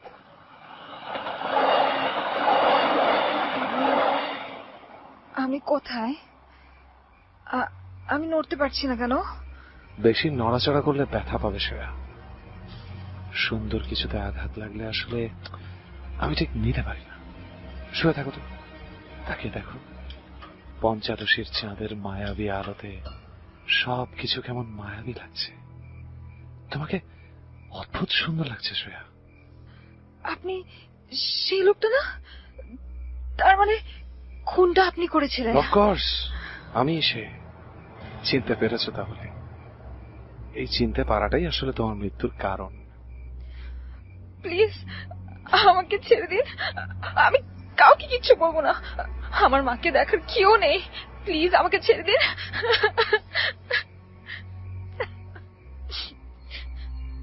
এত সুন্দর একটা মেয়েকে মেরে ফেলতে আমার একটু খারাপ লাগছে, কিন্তু কিছু করার নেই, আমি বাধ্য। তোমার জন্য তাই এত সুন্দর একটা মৃত্যু রেখেছি। চাঁদের দিকে তাকিয়ে দেখো, কেমন এক মায়াবী সম্মোহন। কিছুক্ষণ পরেই আন্তনগরের ট্রেনটা আসবে আর নিমিষেই তুমি চলে যাবে ওপারে। তোমার ক্ষত বিক্ষত মাংসপিণ্ডে মেখে যাবে ট্রেন লাইনের চকচকে পাতগুলো। বিদায় শ্রেয়সী।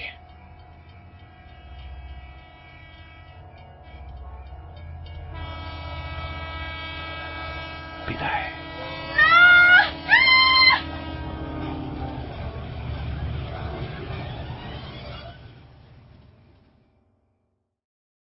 স্যার, একটা ব্যাড নিউজ আছে। শ্রেয়ার ট্রেনে কাটা লাশ আজ ভোরে রেল পুলিশ উদ্ধার করেছে। বডি মর্গে রয়েছে, আপনি বলে ঢাকায় পাঠানো হবে।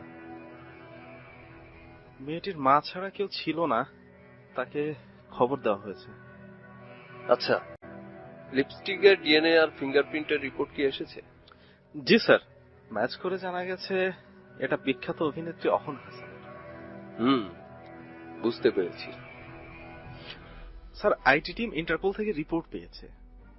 আনোয়ার সিদ্দিকীর মৃত্যুর আনুমানিক 10 মিনিট পর ফেসবুক পোস্টটি স্কেজুয়াল করা হয়েছিল। আমি জানতাম। সিসিটিভি ফুটেজ রিপোর্ট যত দ্রুত সম্ভব আমার চাই। খুনির চেহারা শ্রেয়া চিনে ফেলেছিল বলেই তাকে মেরে ফেলা হয়েছে।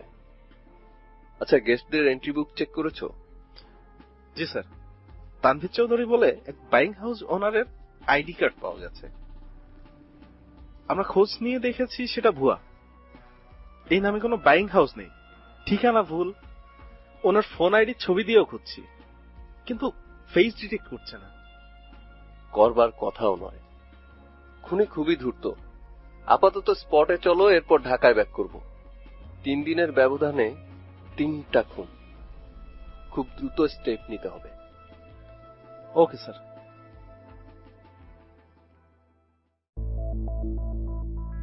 স্বাভাবিকভাবে মানুষ সূর্যের আলোতে বাইরে বেরোতে পছন্দ করে, কিন্তু হেলিওফোবিয়ায় আক্রান্ত ব্যক্তিরা সূর্যের আলোর ভয়ে বাইরেই বেরোতে চায় না।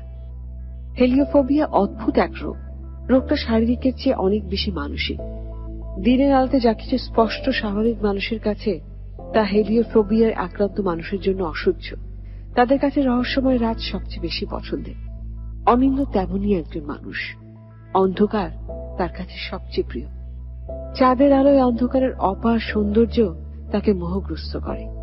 চাঁদের আলোয় সত্তা বিলীন হয় আর হয়ে যায় চন্দ্রাহত। একজন চন্দ্রাহত মানুষ কি পারে কাউকে সম্মোহন করতে? তার কি সম্মোহনের অসীম ক্ষমতা থাকে? কন্ট্রাক্ট কিলার রমেশ আর অনিন্দের মধ্যে কি কোনো যোগসূত্র রয়েছে? হয়তো জানা যাবে গল্পের শেষে।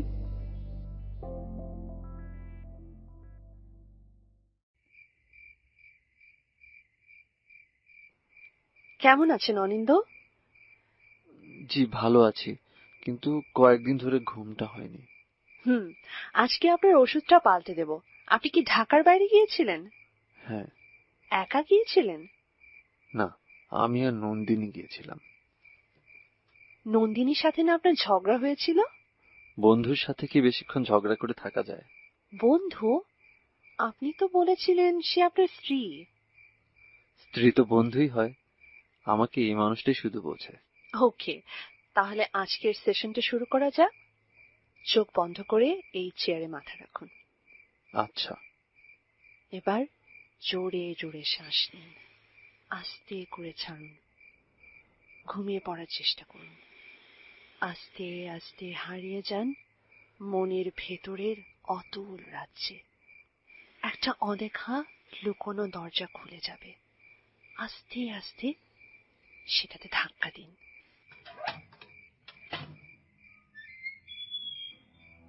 খুলে যাচ্ছে চোখের সামনের একটা জগৎ, আপনার মনের ভেতরের জগৎ। অনিন্দ, কি দেখতে পাচ্ছেন আপনি? একটা ঘোলাটে পথ, একটা রেল লাইন, চাঁদের আলো, অনেক চাঁদের আলো। একটা মেয়ে ঘুমিয়ে আছে। একটা দানব চলে এলো মেয়েটার গায়ের উপর দিয়ে। আহ, কি অসহ্য যন্ত্রণা হচ্ছে মেয়েটার। কি রক্ত, কত রক্ত! অনিন্দ, অনিন্দ, ফিরে আসুন। আপনি আপনার মনের জগৎ থেকে ফিরে আসুন।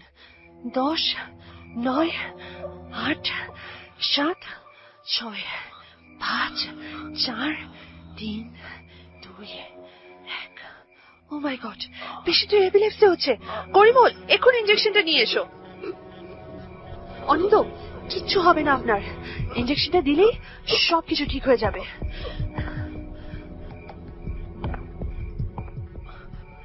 নন্দিনী, নন্দিনী, নন্দিনী, তুমি কোথায়? আমাকে ধরো, আমি তলিয়ে যাচ্ছি অন্ধকারে। নন্দিনী, আমি আছি, আমি আপনার সাথেই আছি অনিন্দ। কিচ্ছু হয়নি আপনার।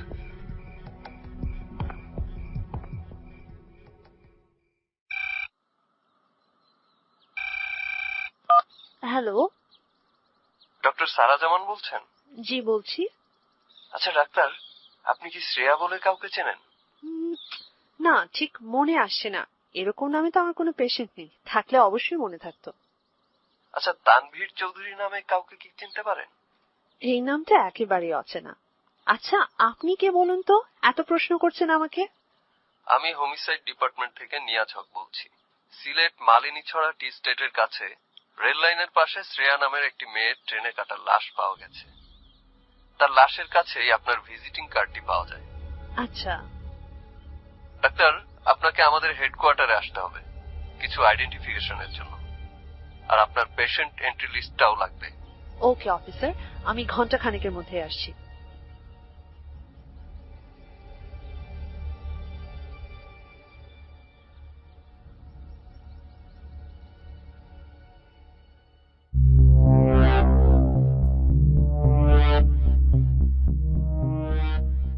এতক্ষণ ধরে শুনছিলেন কুয়াশার গল্প 3-এর প্রথম পর্ব।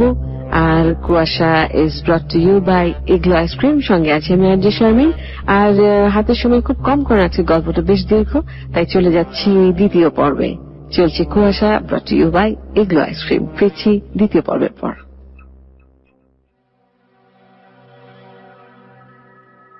ফ্রেডরিক মায়ার্স প্রথম টেলিপ্যাথি শব্দটি ব্যবহার করেন।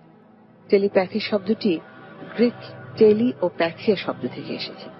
টেলি শব্দের অর্থ হচ্ছে দূরবর্তী, আর প্যাথিয়া শব্দের অর্থ অনুভূতি।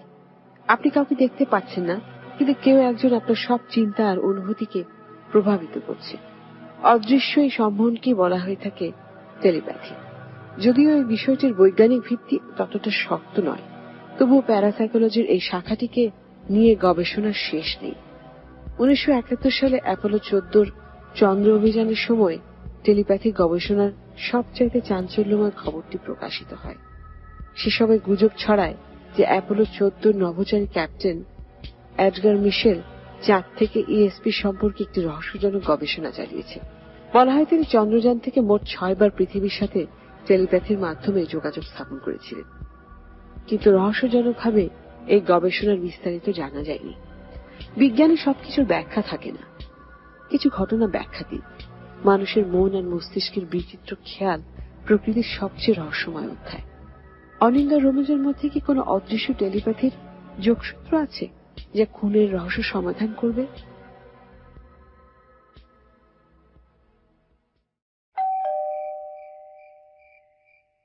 এই সন্ধেবেলা আবার কে আসলো? কে কে আপনি?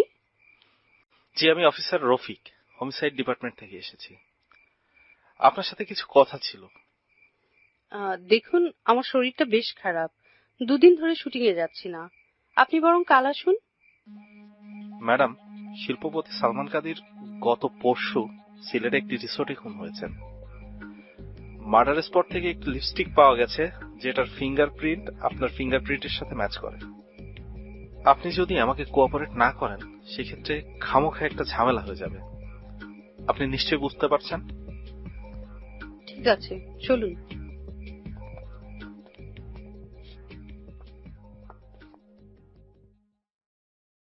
আজ তবে জোছনা রাত, মায়াবী আলো ছেয়ে আছে চারিদিকে। এই আলোটাই প্রশান্তি। সেই মায়াবী আলোতে কি অদ্ভুত দেখাচ্ছিল মেয়েটার রক্ত মাখা মুখটা। কোন মেয়েটা? আমার মনের জগতের কালো দরজার ওপাশের জগতে আমি যা দেখতে পাই সেখানে আমি দেখতে পেয়েছিলাম।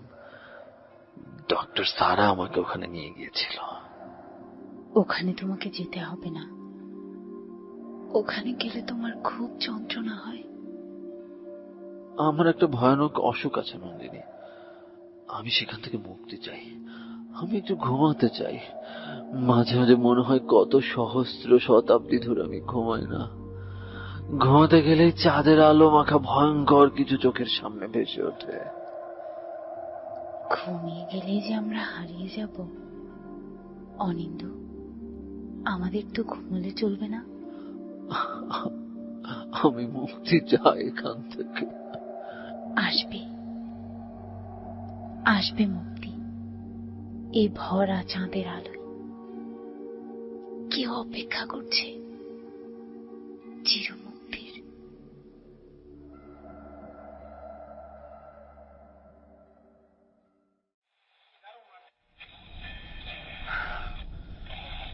রহস্য আমাকে থ্রেট দেয়। একটা ছাপোষা কন্ট্রাক্ট কিলার এত সাহস কোত্থেকে পায়? সব এভিডেন্স আছে আমার কাছে। পুলিশের মোস্ট ওয়ান্টেড লিস্টে আছে তোর নাম, রোমিও। জাস্ট একটা ফোন কল, জাস্ট একটা ফোন কল আর তুই শেষ। ধুচ্ছালা, কি এটা? নেশা ধরছেই না। বিদেশি জিনিসও কি আজকাল ভেজাল হয়ে গেল নাকি? আরে ওটা কি? এ কি গাড়ির সামনে এসে পড়ছে?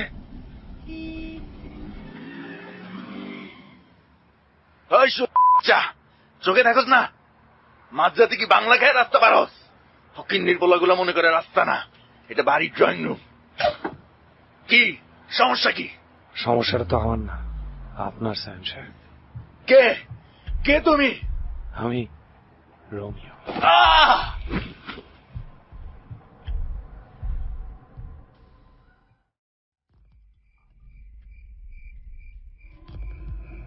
আমরা জানি একদিন আমরা মরে যাব, এই জন্যই পৃথিবীটাকে এত সুন্দর লাগে। যদি জানতাম আমাদের মৃত্যু নেই, তাহলে পৃথিবীটা কখনোই এত সুন্দর লাগতো না। কি সুন্দর না কথাগুলো? আমার মতো খুন খারাপি করা লোক কখনো এমন ভাবে ভাবতেই পারে না। মেঘ বলেছে যাবো যাবো, হুমায়ুন আহমেদ স্যারের বই লেখা ছিল। স্যার কি সুন্দর কথা লিখেছেন। একদিন মরে যেতেই হবে, তাই সৃষ্টির সবকিছু অপার্থিব সুন্দর মনে হয়। আমাদের মৃত্যু না থাকলে কেমন হতে বলেন? প্রশ্নের খোরাক যোগায় খুব কথাগুলো। জীবনের ওপারে কোনো মৃত্যু নেই, কেবল আছে অনন্ত জীবন। রোমিও, তুমি যে টাকা চেয়েছো আমি সেটাই দিব। আমাকে প্লিজ ছেড়ে দাও। আমি আমি আমি তোমাকে ব্ল্যাঙ্ক চেক লিখে দিচ্ছি, তুমি যা ইচ্ছে লিখে নাও, আমাকে যেতে দাও। যেতে নাহি দেব, তবু যেতে হয়, তবু চলে যায়। সবাইকে যেতে হবে, কারো সময় আগে, কারো সময় একটু পরে। আমাকে যেতে দাও, আমাকে যেতে দাও। আমার ছোট দুটো মেয়ে আছে, আমি না থাকলে ওদের কি হবে? আমাকে যেতে দাও, আমাকে মাফ করে দাও। হাজার কোটি কালো টাকার মালিক সায়েম মুক্তাদির আমার মতন এক পেশাদার খুনির কাছে জীবন ভিক্ষা চাইছে। আহারে জীবন, মরতে তো একদিন হবেই। তোমার মৃত্যুটা এভাবেই লেখা আছে, কি আর না না। যাক, হাত পা বাঁধা শেষ। এই নাইলনের দড়ি ছেড়া সম্ভব না। এই স্কচ টেপটা মুখ বন্ধ করতে। আপনি না খুব বেশি চিৎকার করছেন। আমাকে ছেড়ে দাও, আমাকে ছেড়ে দাও। এবার ম্যাচের কাঠি দিয়ে এই এক্সপ্লোশনটা হবে। আগুনে পুড়ে মরতে একটু কষ্ট বেশি হবে, বুঝলেন? তাহলে বিদায় সায়েম মুক্তাদির। গলে পড়ুক তোমার অন্ধকারের মুখোশ, তোমার গলিত পোড়া মাংসের গন্ধে মানুষের আর্তনাদ মিশে থাক।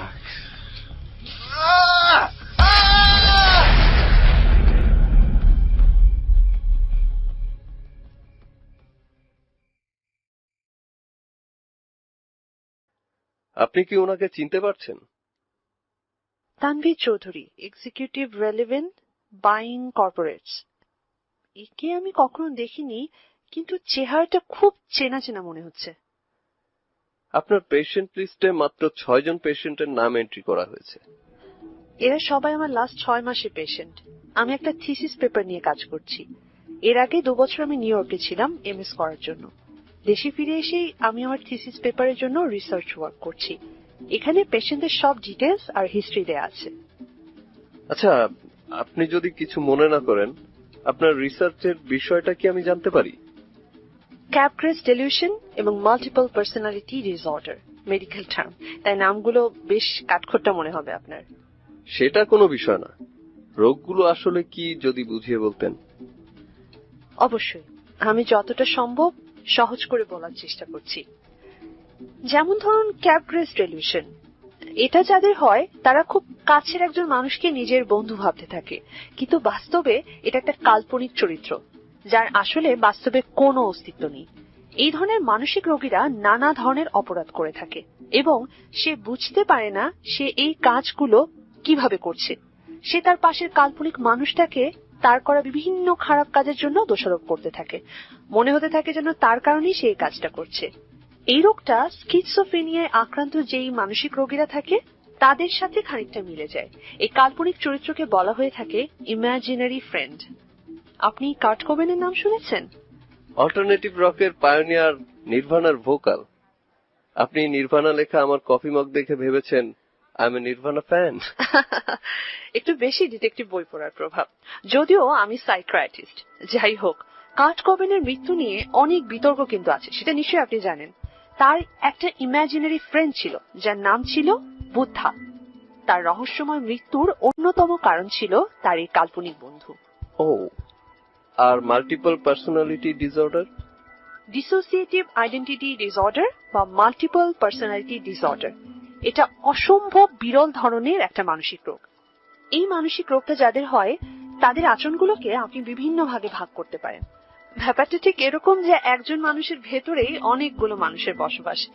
এরা কখনো একটা ছোট্ট শিশুর মতো আচরণ করে, কখনো একজন নারী, কখনো একজন পুরুষ। তাদের মানসিক অবস্থা এক এক সময় এক এক রকমের হয়ে থাকে। কখনো শান্ত, কখনো সহজ সরল, কখনো ভয়ঙ্কর ভায়োলেন্ট আচরণ করে ওরা। এবং সে যখন এক একটা চরিত্রের মধ্যে থাকে তার আরেকটা সত্তা সম্পর্কে সে কিছুই জানে না। সে একেবারে ভুলে যায় কিছুক্ষণ আগে কি ভয়ঙ্কর একটা অপরাধ সে করেছে, কারণ তার কিছুই মনে থাকে না। ছোটবেলায় যাদের ভয়ানক ধরনের মানসিক বা শারীরিক সমস্যার মধ্যে দিয়ে যেতে হয় তখন তারা নিজেদের সেলফ ডিফেন্সের জন্য ধীরে ধীরে এরকম একটা মেন্টাল কন্ডিশনে চলে যায়। এই কেসের স্টাডিতে সবচেয়ে আলোচিত যে ঘটনাটা সাইকোলজিতে জানা যায় সেটা হচ্ছে 1970 সালে। সে সময় যুক্তরাষ্ট্রে বিলি মিলিগান নামের এক ধর্ষককে আটক করা হয়। দেখা যায় একই ব্যক্তির মধ্যে 24 জন ব্যক্তিত্বের বসবাস। Very interesting. Sir, oh I am sorry, আপনাকে নাম ধরে ডেকে ফেললাম। It's okay officer. আচ্ছা, আপনার এই 6 জন পেশেন্টের সবার কি এই সমস্যাগুলো রয়েছে? ইমাজিনারি ফ্রেন্ড সবারই আছে, কিন্তু ডিসোসিয়েটিভ আইডেন্টিটি ডিসঅর্ডার আছে কেবল 2 জনের। 14 বছরের একটা মেয়ে আর 27 বছরের এক যুবক। মেয়েটার কেসটা খুব অদ্ভুত। মেয়েটা খুব ছোটবেলায় একটা অ্যাক্সিডেন্টে তার মা আর বড় বোনকে হারায়। বছর 2 আগে বাবাকেও হারানোর পর থেকে ওর মধ্যে একটা অদ্ভুত ধরনের সমস্যা দেখা যায়। সে একই সময় একই সাথে কখনো তার মা, কখনো তার বোনের ব্যক্তিত্বে চলে যায়। একবার সে তার মায়ের মতো আচরণ করে, কখনো তার বোনের মতো। নিজের সত্তায় যখন সে ফিরে আসে তার কিছুই মনে থাকে না। আর সেই যুবকটি? ওর নাম অনিন্দ। ছেলেটা এতিমখানায় বড় হয়েছে। বয়স যখন 12 বছর, এতিমখানায় একটা স্টাফকে খুন করে সে পালিয়ে যায়। আদালত সেটা প্রমাণ করতে পারেনি, তাই তাকে কিশোর সংশোধন কেন্দ্রে রাখা হয়। সেখানে 8 বছর থাকার পর সে বের হয়। কিশোর সংশোধন কেন্দ্রে খুব ভালো আচরণের জন্য সবাই ওকে খুব পছন্দ করত। সে ওখানকার স্কুলে লেখাপড়াও করে।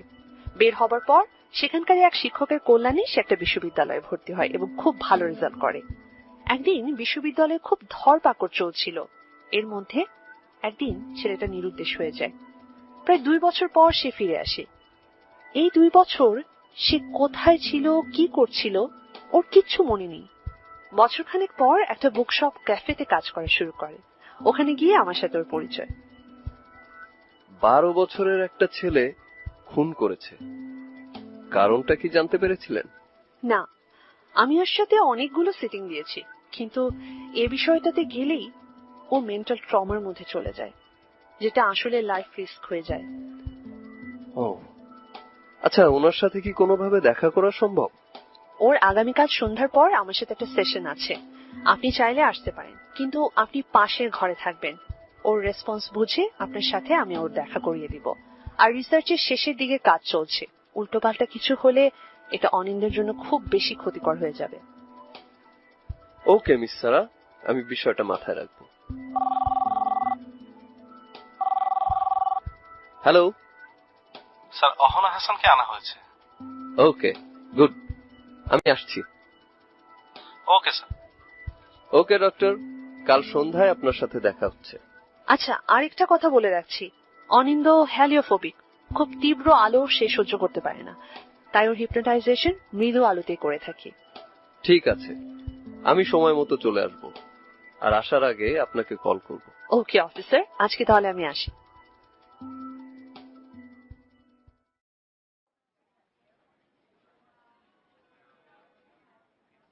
শুভ সন্ধ্যা মিস অহনা, কেমন আছেন?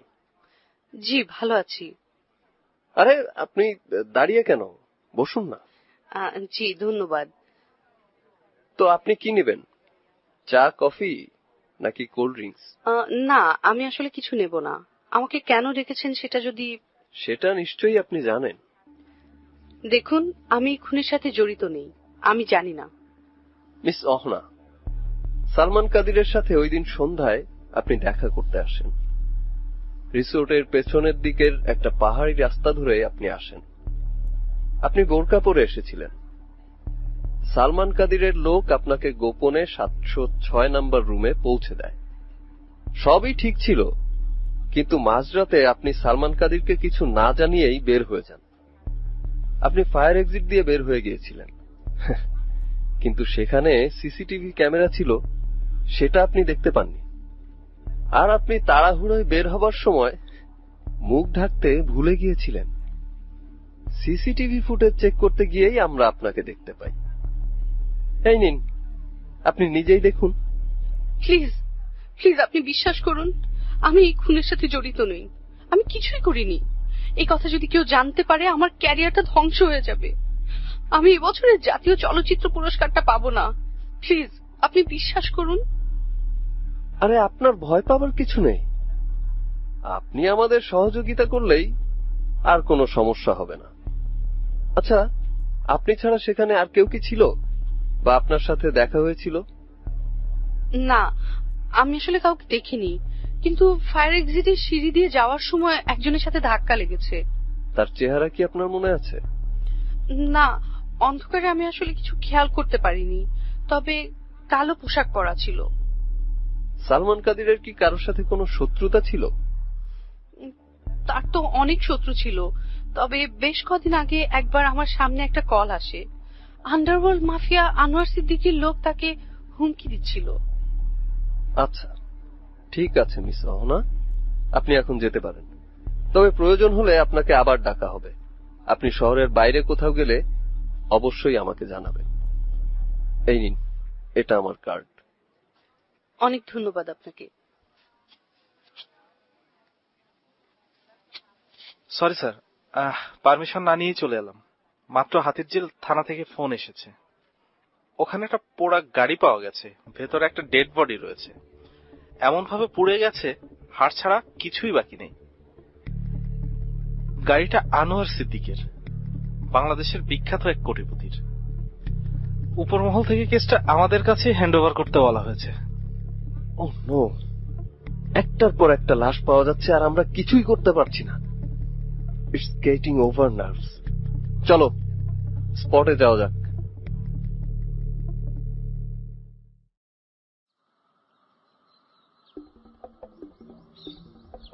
গাড়িতে রাখা ডিজেলেই আগুনটা ধরেছে। ইঞ্জিনের ভেতর একটা হ্যান্ডমেড বোম সিট করা ছিল। বডি পোস্টমর্টেমে পাঠিয়ে দাও। সব ঘটনাগুলোয় একটা বিষয়ে মিল আছে, সবগুলো খুন হয়েছে রাতের বেলা। রফিক, তুমি এক্ষুনি গুগলে লুনার ক্যালেন্ডারটা চেক করো, শেষ অমাবস্যা কবে ছিল। Okay sir.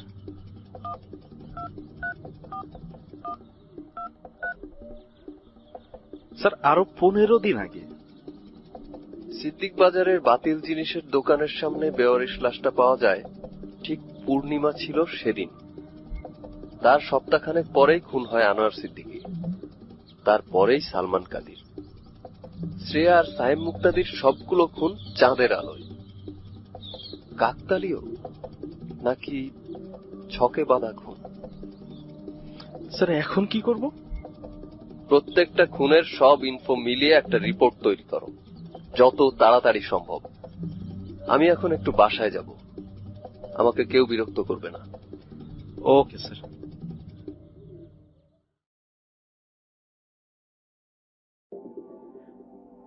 হিপনোটিজম কিংবা সম্মোহন বিদ্যা মানুষকে ঘোরের মধ্যে রেখে সম্পূর্ণ একটা ভিন্ন জগতে নিয়ে যাওয়া এক অদ্ভুত জিনিস। আপনি তখন এমন এক জগতে চলে যাবেন যে আপনি শুধু তাই দেখবেন বা অনুভব করবেন যে আপনাকে দেখতে বলা হবে।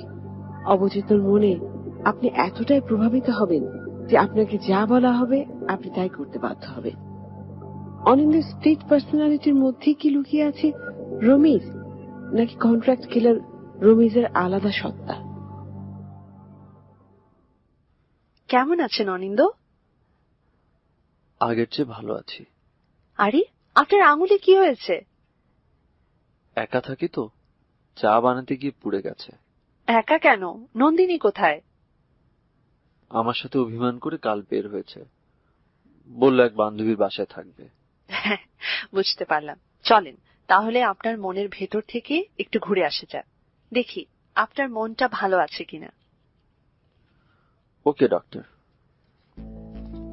অনিন্দ, শুয়ে পড়ুন এই চেয়ারটাতে হেলান দিয়ে। এই পেন্ডুলামটার দিকে এক দৃষ্টিতে তাকিয়ে থাকুন। আজ আমরা অনেকখানি গভীরে যাব। আজ আপনার এই দরজাটা আমরা পুরোপুরি খুলে দেব। আস্তে আস্তে নিঃশ্বাস নিন। আপনার চোখের পাতা বন্ধ হয়ে আসছে, ঘুম আপনাকে আচ্ছন্ন করছে। আপনি চলে যাচ্ছেন খোলাটে আবছা আধারের এক রাজ্যে। আপনার নিঃশ্বাস ভারী হচ্ছে। অনিন্দ, আপনি দরজাটা দেখতে পাচ্ছেন? খুলে দিন দরজা। কি দেখা যায়? একটা আলো মাখা পথ, একটা গাড়ি ছুটে যাচ্ছে, ভেতর একটা মানুষ। গাড়িটা থামলো, সামনে একটা মানুষ, তারপর অনেক আগুন। সবকিছু জ্বলছে, কি অসহ্য। কি নন্দিনী, তুমি এখানে কি করছো? তোমার তো এখানে থাকার কথা নয়। না না, তুমি ওখানে যাবে না, নিচে পড়ে যাবে তুমি। আর যেও না। না অনিন্দ, অনিন্দ, নন্দিনী যেও না। আমরা ফিরে আসছি আবার আমাদের জগতে। চোখ খুলুন।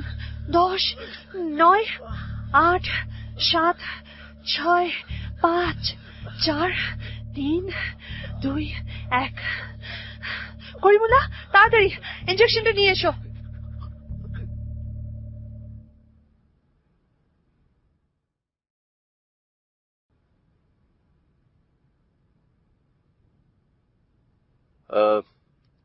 আচ্ছা, ওনার জ্ঞান ফিরতে কতক্ষণ লাগতে পারে? খুব বেশিক্ষণ না। এটা স্নায়ু শিথিলকারী একটা নার্ভ রিল্যাক্সেন। পেশেন্ট হিপনোটাইজ অবস্থায় খুব বেশি যদি ভায়োলেন্ট হয়ে যায় তখন আমরা ইনজেকশনটা দিই। ও, উনি কোথায় থাকেন আপনি কি জানেন? যে বুকশপে সে কাজ করে তার ঠিক 8 তলায় একটা চিলে কোঠা আছে, ওখানেই থাকে। ধানমন্ডি 8 নম্বর রোডে পারমিতা বুক ক্যাফে। ওকে। অনিন্দর জ্ঞান ফিরেছে। নন্দিনী, নন্দিনী, নন্দিনী। অনিন্দ, এখন একটু ভালো লাগছে আপনার? ও পড়ে যাচ্ছিল, ও পড়ে যাচ্ছিল ডক্টর। শান্ত হন, কিচ্ছু হয়নি। অনিন্দ, উনি আমার বন্ধু নিয়াজ। অনিন্দ, খুব ভালো লাগছে আপনার সাথে কথা হয়ে। আমি খুব বেশি অসুস্থ হয়ে পড়েছি, নন্দিনীর জন্য খুব চিন্তা হচ্ছে। আপনি বরং বাসায় চলে যান, নন্দিনী হয়তো এতক্ষণে ফিরে এসছে। আমি আমার ড্রাইভারকে বলে দিচ্ছি আপনাকে বাসায় পৌঁছে দেবে। না, আমি যেতে পারবো। আচ্ছা ঠিক আছে, আমি তাহলে আসি।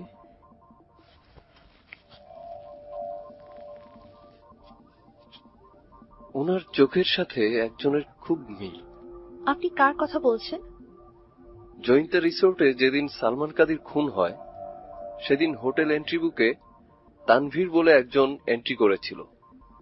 তার যে ভুয়া ফটো আইডি পাওয়া যায়, সেই লোকটার চোখ আর অনিন্দর চোখ একই রকম, শুধু রংটা ভিন্ন।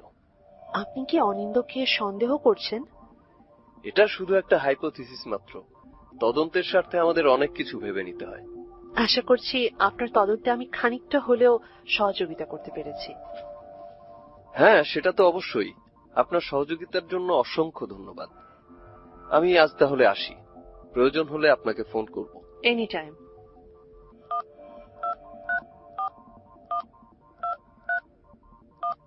জি স্যার। ধানমন্ডির 8 নম্বর রোডে পারমিতা বুক ক্যাফেতে এক্ষুনি নজরদারির ব্যবস্থা করো। একজনকে ফলো করতে হবে। Okay sir.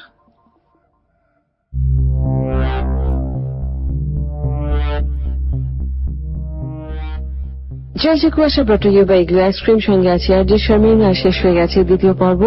সময় হয়ে গেছে শেষ পর্বে যাবার, যে পর্বে লুকিয়ে আছে সব রহস্যের সমাধান। আপনার সঙ্গে আছে আমি আরজে শারমিন, শুনছেন এবিসি রেডিও, আর চলছে কুয়াশা brought you by glow ice cream. আর এখন শুনবো গল্পের শেষ পর্ব।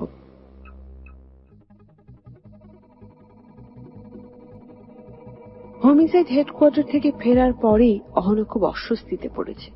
তার কিছুই ভালো লাগছে না। মাথাটা ঠান্ডা করবার জন্য 2 শট টাকিলা পাঁচ খেয়েছে। স্নায়ু স্থির হওয়া এই মুহূর্তে খুব বেশি প্রয়োজন। এই লোকটার সাথে মাঝরাতে রিসর্ট থেকে বের হওয়ার সময় ধাক্কা লেগেছিল। সেই মনে হচ্ছে সালমানকে খুন করেছে। সে চোখটা ভোলার নয়, কেমন ঝিলিক দিচ্ছিল, কেমন খুনে দৃষ্টি। সেই রাতের পর থেকে এক ফোঁটা ঘুমোতে পারেনি। এমন একটা অশনি যেন ভর করেছে আজকের রাতটায়ও। ফ্ল্যাটের সব কটা দরজা জানলা বন্ধ করেছে। মেইন গেটের সিকিউরিটি অ্যালার্ট 2 বার চেক করেছে। ফ্ল্যাটের দারোয়ানকে বলা আছে কেউ আসতে যাতে বলা হয় সে বাসায় নেই। তারপরেও কি এক অজানা ভয় তাকে জেগে বসেছে। কিছু একটা অশুভ হবে, কোন একটা কালো ছায়া আছে আশেপাশে।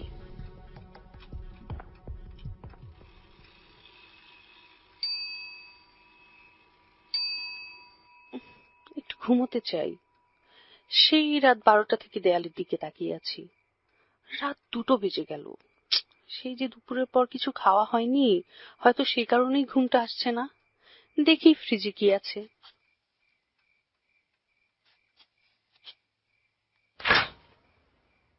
Wow, butterscotch ice cream and red velvet cake. Dessert can pull off your mind.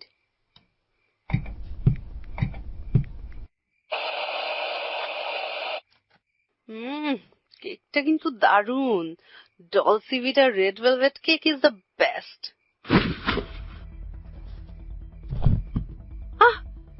কিসের আওয়াজ এটা? কে কে ওখানে? ইস, লোডশেডিং আর সময় পেল না। উফ, কি অন্ধকার, কিছুই তো দেখা যাচ্ছে না। জেনারেটর চালু হতে এত সময় কেন লাগছে? এটা কিসের আওয়াজ? কে কে ওখানে? আমি রোমিও।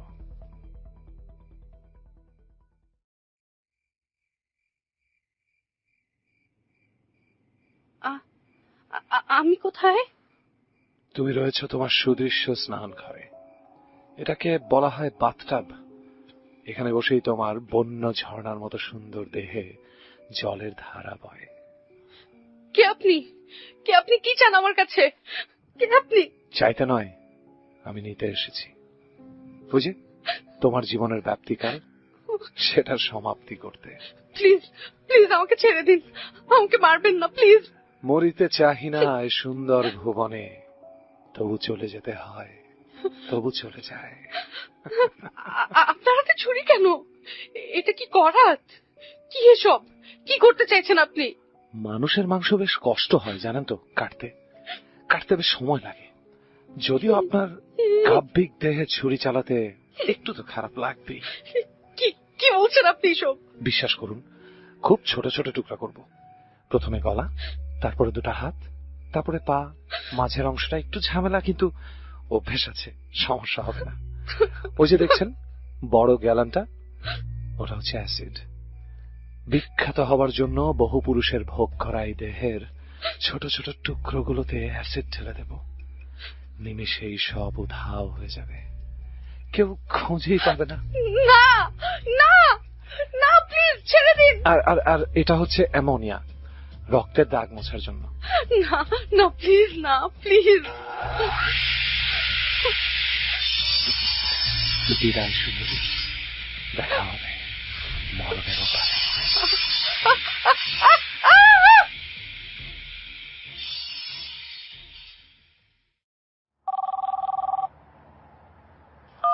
জি স্যার। কি অবস্থা? কোনো মুভমেন্ট দেখা যাচ্ছে কি? না স্যার, চিলেকোঠার বাড়িতে এখনো আলো জ্বলেনি। সম্ভবত বাসায় কেউ নেই। আমি একজনকে উপরে পাঠিয়েছিলাম ছদ্মবেশে খবর নেওয়ার জন্য। এখানে যে থাকে সে নাকি কাল রাতে বের হয়েছে, এখনো ফেরেনি। ঠিক আছে, তোমরা ওখানেই থাকো। অহনা হাসানের সাথে কাল সকালে আরেকবার দেখা করতে হবে। Okay sir.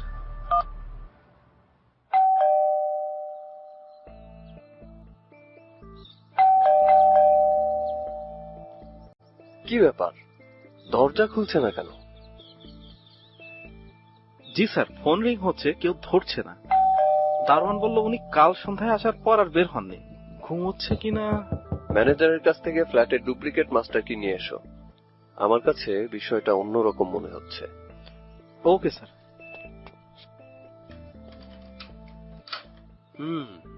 দরজা জানালা সব বন্ধ করা। Miss Ahona, miss Ahona. কেউ সাড়া দিচ্ছে না। ড্রয়িং রুম, ডাইনিং রুম, কোথাও কেউ নেই। স্যার, বারান্দার বেডরুমেও তো কেউ নাই। কোথায় গেল? কিরকম একটা টক আর ঝাঁঝালো গন্ধ পাওয়া যাচ্ছে। তুমি পাচ্ছ রফিক? খুব সম্ভবত ওয়াশরুম থেকে আসছে। এটা তো মেয়েদের নাইটি, কিন্তু অহনা কোথায়? স্যার, বারান্দায় কোনো গ্রিল ছিল না। পাশের কার্নিশটা অনেক চওড়া। সে কি এখান দিয়ে নেমে গেছে? ও মাই গড, এটা সালফিউরিক অ্যাসিড আর অ্যামোনিয়ার গন্ধ। খুব সম্ভবত অহনা হাসানের মৃতদেহ অ্যাসিডে গলিয়ে ফেলা হয়েছে। কি বলছেন স্যার? এটাই ঘটেছে। এখনই ফরেনসিক টিমকে এখানে আসতে বলো। আর তুমি আমার সাথে চলো, ধানমন্ডি 8 নম্বর পারমিতা বুক ক্যাফের উপরের চিলেকোঠায়, যেখানে অনিন্দ থাকে। Okay sir.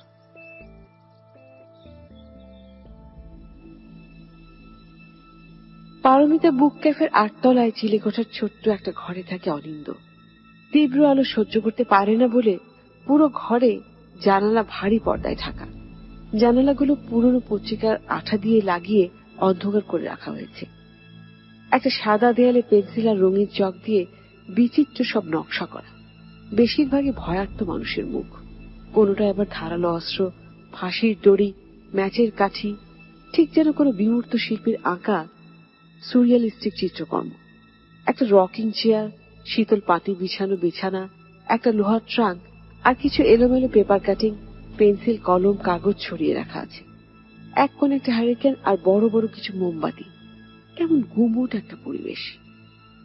অনিন্দর মনের ভেতরের জগতের এক রহস্যময় প্রতিচ্ছবি যেন এই ঘর।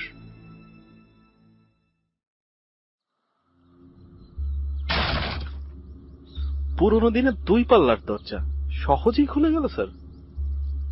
অনিন্দ আলো সহ্য করতে পারে না, তাই সবকিছু ঢেকে রেখেছে।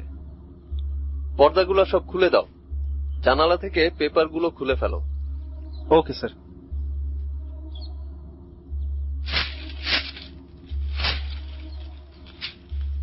কেরোসিন আর সেন্টেড মোমবাতির গন্ধ। রফিক, এই ট্রাঙ্কের তালাটা ভেঙে ফেলো।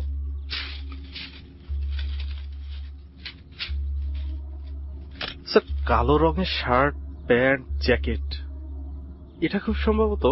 এটা চোখের lens solution, hazel brown colour. চশমা পরে থাকলে এটা অন্যরকম দেখায়। স্যার, তার মানে তানভীর চৌধুরী নামে যে ফটো আইডি পেয়েছি জৈন্তা রিসোর্টে, তার চোখের রং এমন, অর্থাৎ সে এই লেন্স পরেছিল। স্যার, পেপার কাটিং আরো 6 মাস আগে শিরোনাম, মাফিয়া আন্ডারগ্রাউন্ডের অধিপত্য নিয়ে 2 গডফাদারের যুদ্ধ, সালমান কাদির বনাম সায়েম মুক্তাদির। রফিক, এই কালো প্লাস্টিকে মোড়ানো জিনিসটা বের করো তো।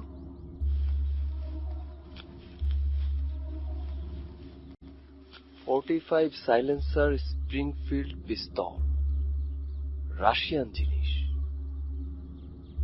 সালমানের খুন এটা দিয়েই করা হয়েছিল। স্যার, রামকৃষ্ণ মিশনের কেমিক্যালের দোকানের একটা রিসিট।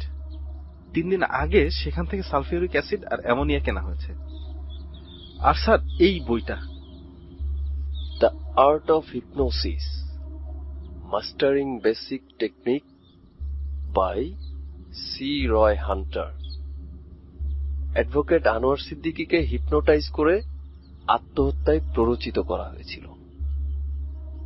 স্যার, তার মানে অনিন্দই সব খুন করেছে? অনিন্দ নয়, ওর নাম রমিজ কবির। আন্ডারওয়ার্ল্ডের সবাই ওকে চেনে রোমিও নামে। ওর বিরুদ্ধে মোট 15টা খুনের মামলা রয়েছে। পুলিশের হিট লিস্টে আছে অনেকদিন ধরে, কিন্তু ওর কোনো ছবি কারো কাছে ছিল না। তোমাকে একটা ছবি মেইল করছি। গতকাল ডাক্তার সারা জামানের চেম্বারে অনিন্দর ছবি তুলেছিলাম, আর এই ফটো আইডির ছবি। তুমি প্রত্যেকটা লোকাল থানায় এই ছবি পাঠিয়ে ইনফর্ম করে দাও, চেক পোস্টে পাঠিয়ে দাও, জাতীয় সব দৈনিক আর অনলাইন পত্রিকায় এই ছবি দিয়ে দাও। I want him alive. Okay sir.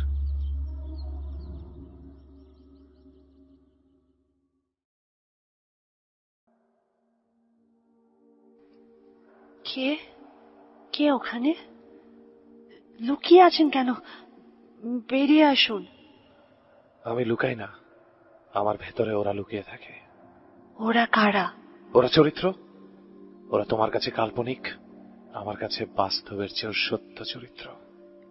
কে কে আপনি? আমি রোমিও। না না, কি দেখলাম এটা? এই চেহারাটা এত চেনা চেনা কেন লাগছিল?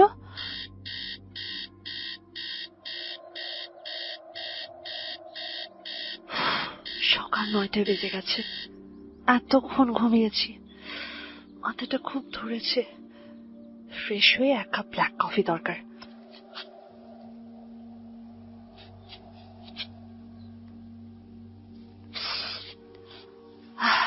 এখন একটু ভালো লাগছে।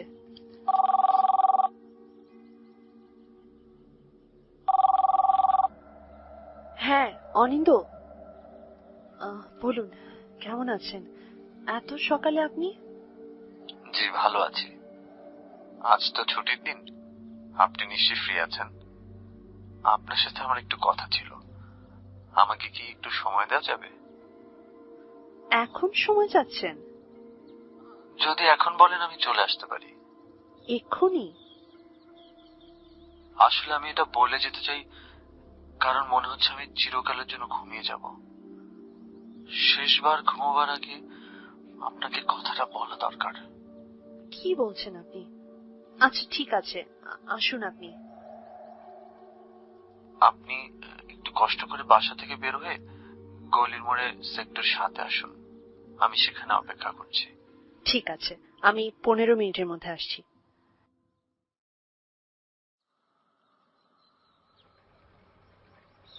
এই রিক্সা, এখানেই থামাও। এই নাও 10 টাকা। এখানেই তো থাকতে বলেছিল। একটা ফোন করি।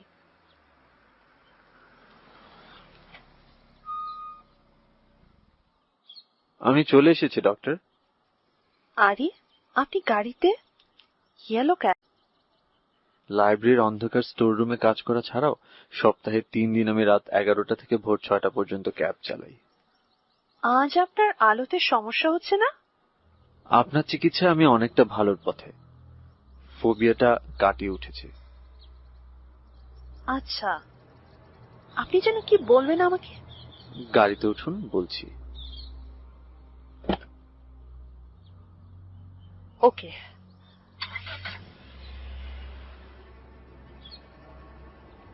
আমরা কোথায় যাচ্ছি? দেখা যাক কোথায় যাওয়া যায়।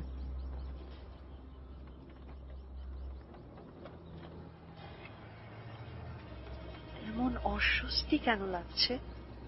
আজকে অনিন্দকে কেমন অন্যরকম লাগছে। আপনি কি কিছু ভাবছেন? না মানে কিছু না। এ কি, আপনার শার্টের হাতায় মনে হয় রক্ত লেগে আছে। ও হ্যাঁ, গতকাল সবজি কাটতে গিয়ে হাত কেটে গিয়েছিল, সেই রক্ত বোধহয়।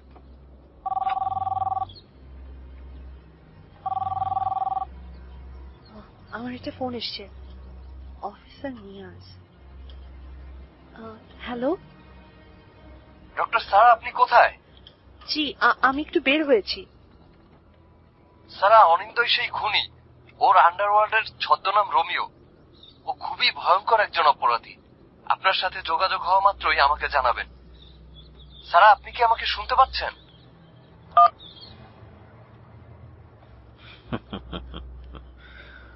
আমি রোমিও। না,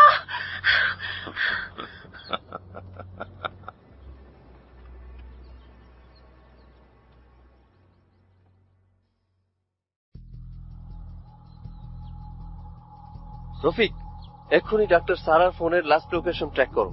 আমি শিওর সারা এখন অনিন্দর সাথেই আছে। ফোর্সকে রেডি থাকতে বলো। আমি কোনোভাবেই আর একটা লাশ দেখতে চাই না। Okay sir.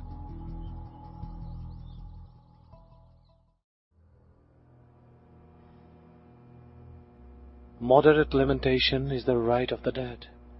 Excessive grief, the enemy to the living. William Shakespeare. মানে জানেন তো ডক্টর? আপনি কি চান?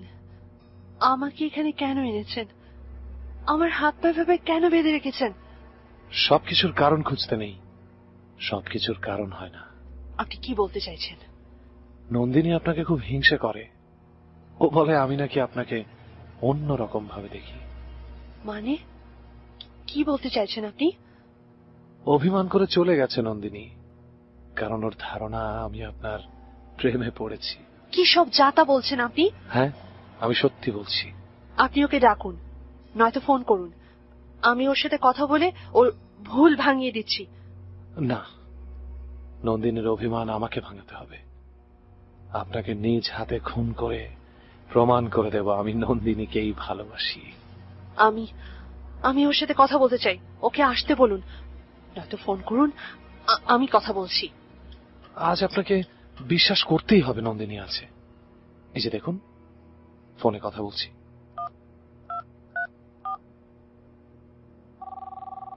আরেকটা রিং তো এ ঘরে বাজছে। এ কি? অনিন্দ নিজের আরেকটা পকেট থেকে আরেকটা ফোন বের করছে। নন্দিনী, তুমি ফোন ধরেছো? তুমি এইভাবে আমাকে রেখে যেতে পারলে? এই দেখো, আমি তোমার সব ভুল ভাঙিয়ে দিচ্ছি। এই যে ডাক্তার সারা, এই দেখো, এই বন্দুকটা দিয়ে আমি ওর কপালের ঠিক মাঝখানে গুলি করব। ও আর পৃথিবীতে থাকবে না। আমি শুধু তোমাকেই ভালোবাসবো। হ্যাঁ, আমি ভালোবাসি তোমাকে। তোমাকে অন্ধকারের মাঝেই থাকতে বলেছিলাম। তুমি কেন বের হলে এই আলোতে? এখন যদি কেউ তোমাকে দেখে ফেলে, তবে তোমাকে আমার কাছ থেকে ছিনিয়ে নিয়ে যাবে। সব দোষ ওই লোকটার। ইশারায় তোমার সাথে ওর দেখা করিয়ে দিয়েছিল। ওকে শেষ করে দাও। হ্যাঁ, শেষ করে দেব।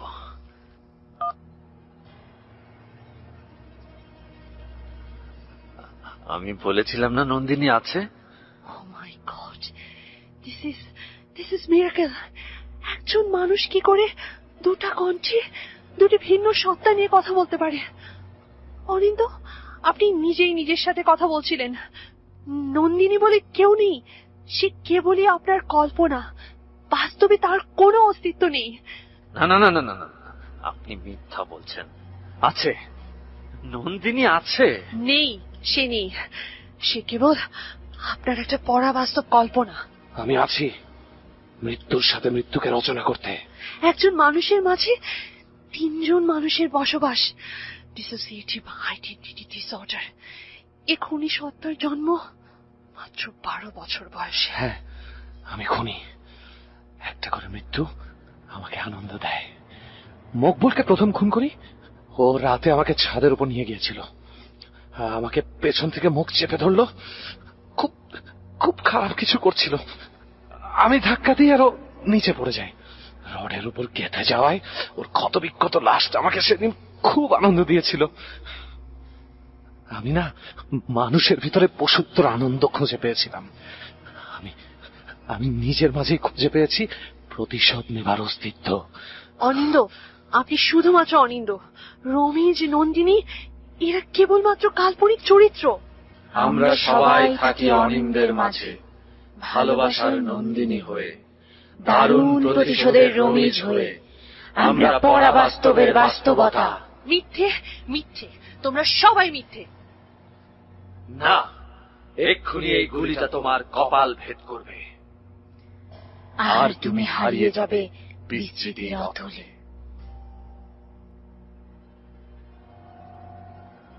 Hands up! নড়বেন না অনিন্দ। সারা, আপনি ঠিক আছেন? Don't shoot please.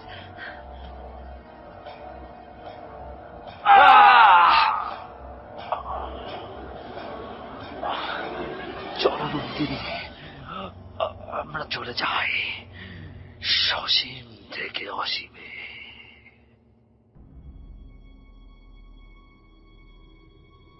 যে অবিশ্বাস্য ঘটনা সারা দেখল তার ব্যাখ্যা প্যারাসাইকোলজির কোনো লজিকই ব্যাখ্যা করতে পারে না। একটা মানুষের মাঝে তিনটি সত্তার ভিন্ন ভিন্ন অবস্থান, অনিন্দর পাশেও দুটো ছায়া, অনিন্দর মুখ থেকে কখনো নন্দিনী কখনো রমিজের হয়ে কথা বলা, কি ব্যাখ্যা দেয়া যায় তার? কিছু ঘটনা ব্যাখ্যাতীত ভাবেই থেকে যায়, অমীমাংসিত রহস্য হয়ে।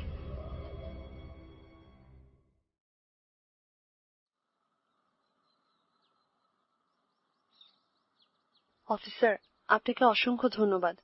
আপনি না থাকলে। প্লিজ, ওটা আমার ডিউটি ছিল। এখন কেমন আছেন?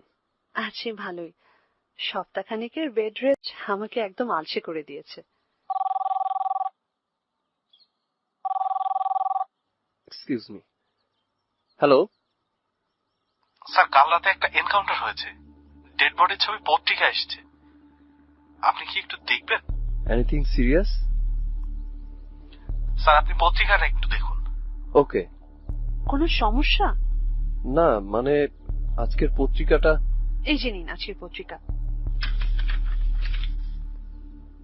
আজ গভীর রাতে রাজধানীর দিয়াবাড়িতে এনকাউন্টারে কুখ্যাত সন্ত্রাসী রমিজ কবির ওরফে রোমিও নিহত। আমি দেখি খবরটা। এটা কি করে সম্ভব? এটা তো অনিন্দ। তাহলে সেদিন যাকে মারা হলো সে কে ছিল?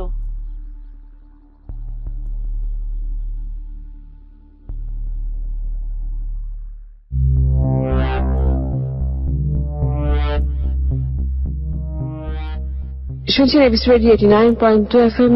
চলছে কুয়াশা, brought you by Igloo ice cream. আর সঙ্গে আছে শারমিন। শেষ হয়ে গেল এতক্ষণ ধরে যে গল্পটি শুনছিলেন তার নাম হচ্ছে 3।